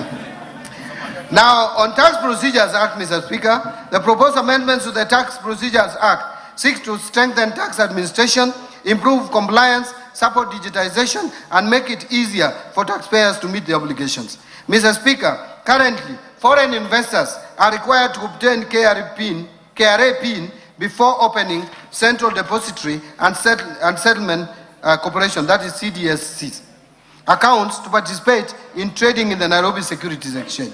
In order to improve the attractiveness of Kenya's capital markets to foreign portfolio investors, the bill proposes to exempt foreign investors from the requirement to obtain KRA PIN solely for purposes of opening Central Depository and Settlement Corporation accounts. Mr. Speaker, income earned by non-resident investors from investment in the Nairobi Securities Exchange is subject to withholding tax as a final tax, and they are not required to file annual income tax returns. Mr. Speaker, I am grateful that this House approved the Virtual Asset Service Providers Bill of 2025 that was subsequently enacted in 2025. Mr. Speaker, currently, there is no reporting framework for virtual asset transactions. In order to address this gap, the bill proposes to introduce a virtual asset reporting framework for virtual asset service providers so as to improve visibility of virtual asset transactions and align Kenya's reporting framework with the international best practices. Mr. Speaker, to simplify compliance, reduce filing errors, and improve efficiency in tax administration, the bill proposes to amend the Tax Procedures Act to provide for pre-populated tax returns using information already available to the Kenya Revenue Authority. And under this amendment, taxpayers still retain the right to review, confirm, or amend the information before submitting their returns. Mr. Speaker, to strengthen the integrity of the tax system and prevent tax arrangements designed primarily to obtain a tax benefit while preserving fairness for compliant taxpayers, the bill is proposing introduction of a general anti-avoidance rule applicable across tax laws. Mr. Speaker, the Tax Procedures Amendments Act of 2024 provided for a tax amnesty on penalties, interest, and fines for taxpayers on tax liabilities accrued up to 31st December 2023. This facilitated taxpayers to clear principal tax liabilities to government.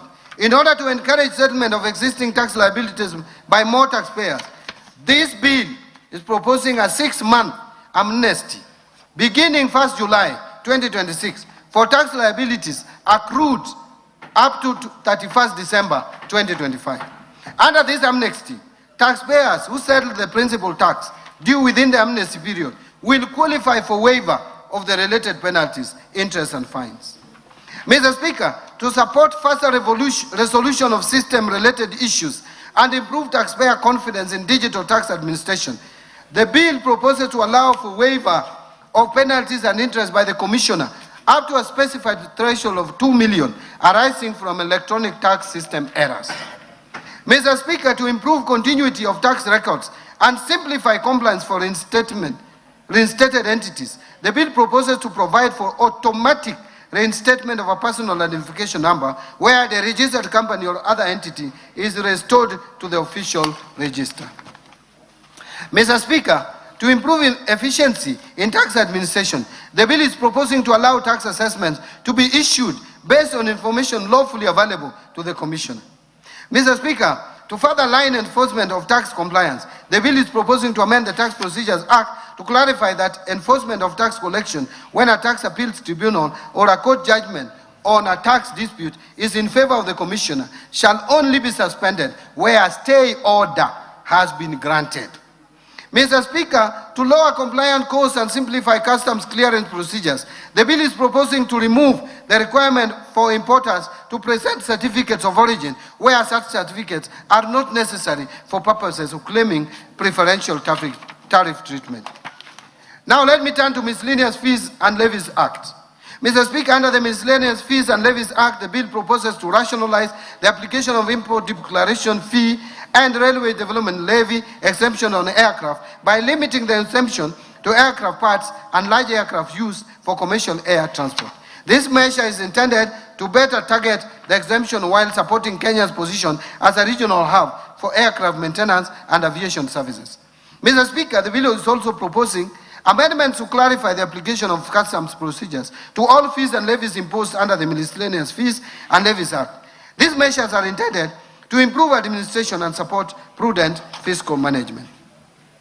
Mr. Speaker, to support the growth of real estate investment trust market and development of Kenya's capital markets, the bill proposes to exempt from stamp duty transfers of beneficial interest in property into approved real estate investment trust. This measure complements the proposed amendments under the Income Tax Act on exemption of real estate investment trust from capital gains tax. Mr. Speaker, in line with the proposed simplified framework under the Excess Duty Act on mobile phones, the bill is proposing to exempt imported mobile phones from imported declaration fee and railway development levy, another benefit that is not being talked about by naysayers of the bill.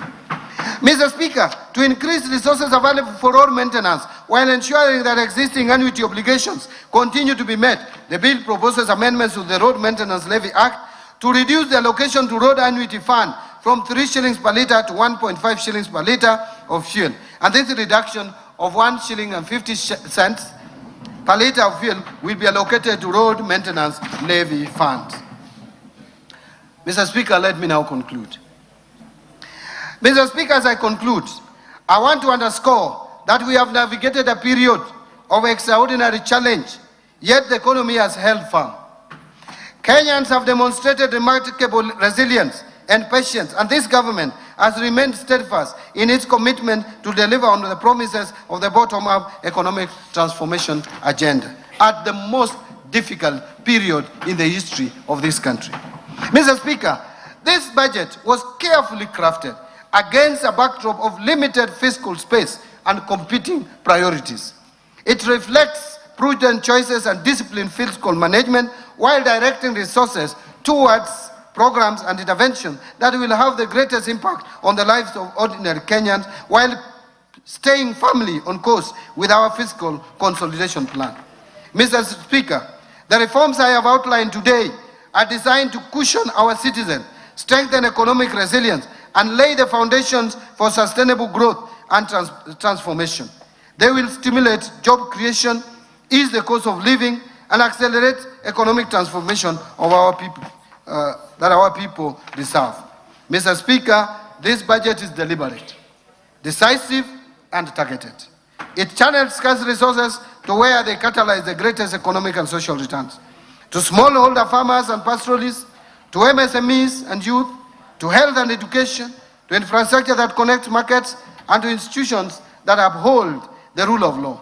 Every allocation is chosen to multiply employment, protect the vulnerable, advance equity, and unlock private investment.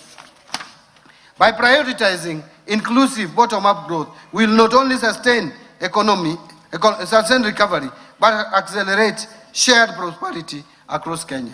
This is therefore a budget for mwananchi. This is a budget for the people.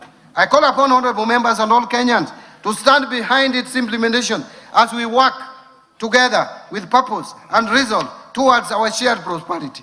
Together, we can translate these investments into jobs, higher incomes, and a better future for every Kenyan. At this point, Mr. Speaker, I wish to thank His Excellency the President, Dr. William Samoei Ruto, and His Excellency the Deputy President, Professor Kithure Kindiki, for their unwavering support, leadership, and counsel as we prepared this budget. I am forever grateful to His Excellency the President for the support he has given me and my ministry.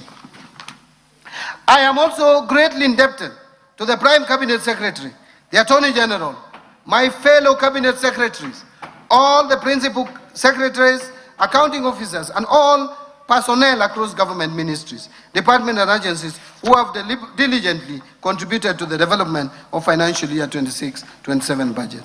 Allow me to thank you, Honorable Speaker of the National Assembly, and your counterpart in the Senate, the majority and minority leaders, and the entire House leadership, including the respective clerks, for supporting the approval process of the financial year 26-27 budget.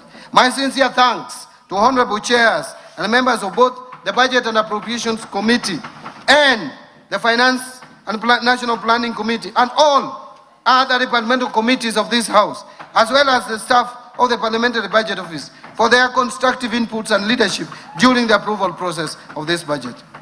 I appreciate in a special way Dr. Chris Kipto, the Principal Secretary for the National Treasury, and the staff of the National Treasury who have worked tirelessly hard, long hours to ensure that this budget and the supporting documents are prepared and supported and submitted within the legal timelines. I also wish to appreciate my two other Principal Secretaries at the National Treasury, namely Dr. Boniface Barasa Makoha, the Principal Secretary for State Department for Economic Planning, and Mr. Cyril Wagunda Odede, the Principal Secretary for State Department of Public Investment and Assets Management, and their respective staff for the support during the preparation and finalization of the budget for financial year 26-27. My sincere appreciation also goes to the Governor of the Central Bank of Kenya, the Commissioner General of the Kenya Revenue Authority, as well as the management and staff of both institutions, and all MDAs for their valuable contributions to the budget process. My gratitude to our multilateral and bilateral development partners for their continued technical and financial support. I also thank the private sector for their participation and contribution in the budget process. I wish to appreciate the members of the Fourth Estate and all non-state actors for the active engagement and participation in the financial year 2026-27 budget process. Mr. Speaker, I cannot forget to mention this. My sincere thanks also goes particularly to my dear wife, Madam Rhoda Mbadi, and my children who have remained my pillar. In the course of the year, calls of duty would be challenging, but when I got home, I felt relaxed among them. I will forever be grateful for their support, inspiration, and prayers as I executed my duties at the National Treasury. Finally, Mr. Speaker, I wish to thank Kenyans from all walks of life who gave their suggestions and proposals throughout the budget-making process. Thank you, and may God bless Kenya. Thank you. Thank you, Mr. Speaker. Yes, go on. Mr. Speaker, before I resume my seat, you will recall that I have already submitted to this House the budget estimates and the Finance Bill 2026, together with the accompanying documents as required by the Public Finance Management Act, CAP 412A. Today, I further submit the following documents to this August House and request that you graciously receive them. Number 1, budget statement for financial year 26-27. Number 2, the 2026 budget policy statement. Number 3, estimates of revenue, grants and loans for the financial year 26-27. Number 4, financial statement for the financial year 26-27 budget. Number 5, medium-term debt management strategy 2026. Number 6, budget highlights, the Mwananchi guide for the financial year 2026-27 budget. And I believe we have put here also the Kiswahili version. Number 7, statistical annex to the budget statement for the financial year 26-27. Thank you, Honorable Speaker. Thank you, honorable members.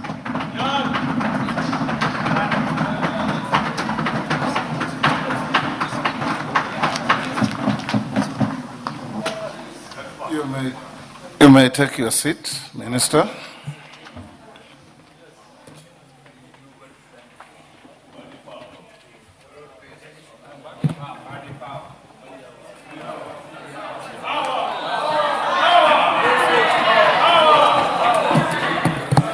Order. Honorable members, I wish to thank the Cabinet Secretary for National Treasury for ably making a public pronouncement of the budget highlights for the national government for the financial year 2026-27 and the medium term and the revenue-raising measures. In this regard, honorable members, I confirm that in conformity with the provisions of sections 39 and 39A of the Public Finance Management Act, Cap 412A, and the Standing Order 244C, the Cabinet Secretary has submitted to the National Assembly the relevant legislative proposals necessary to actualize the revenue-raising measures to finance the 2026-2027 budget. This has since culminated in the Finance Bill 2026, which is under consideration by the House. Honourable members, it is now my pleasure to invite all honourable members, the Cabinet Secretary for the National Treasury and Economic Planning, other Cabinet Secretaries, representatives of the Judiciary, members of the Diplomatic Corps, and all invited guests to a reception at the Parliament courtyard hereafter. Honourable members, the time now being 6:13, the House now stands adjourned until Tuesday, 16th June 2026 at 2:30 p.m. I thank you.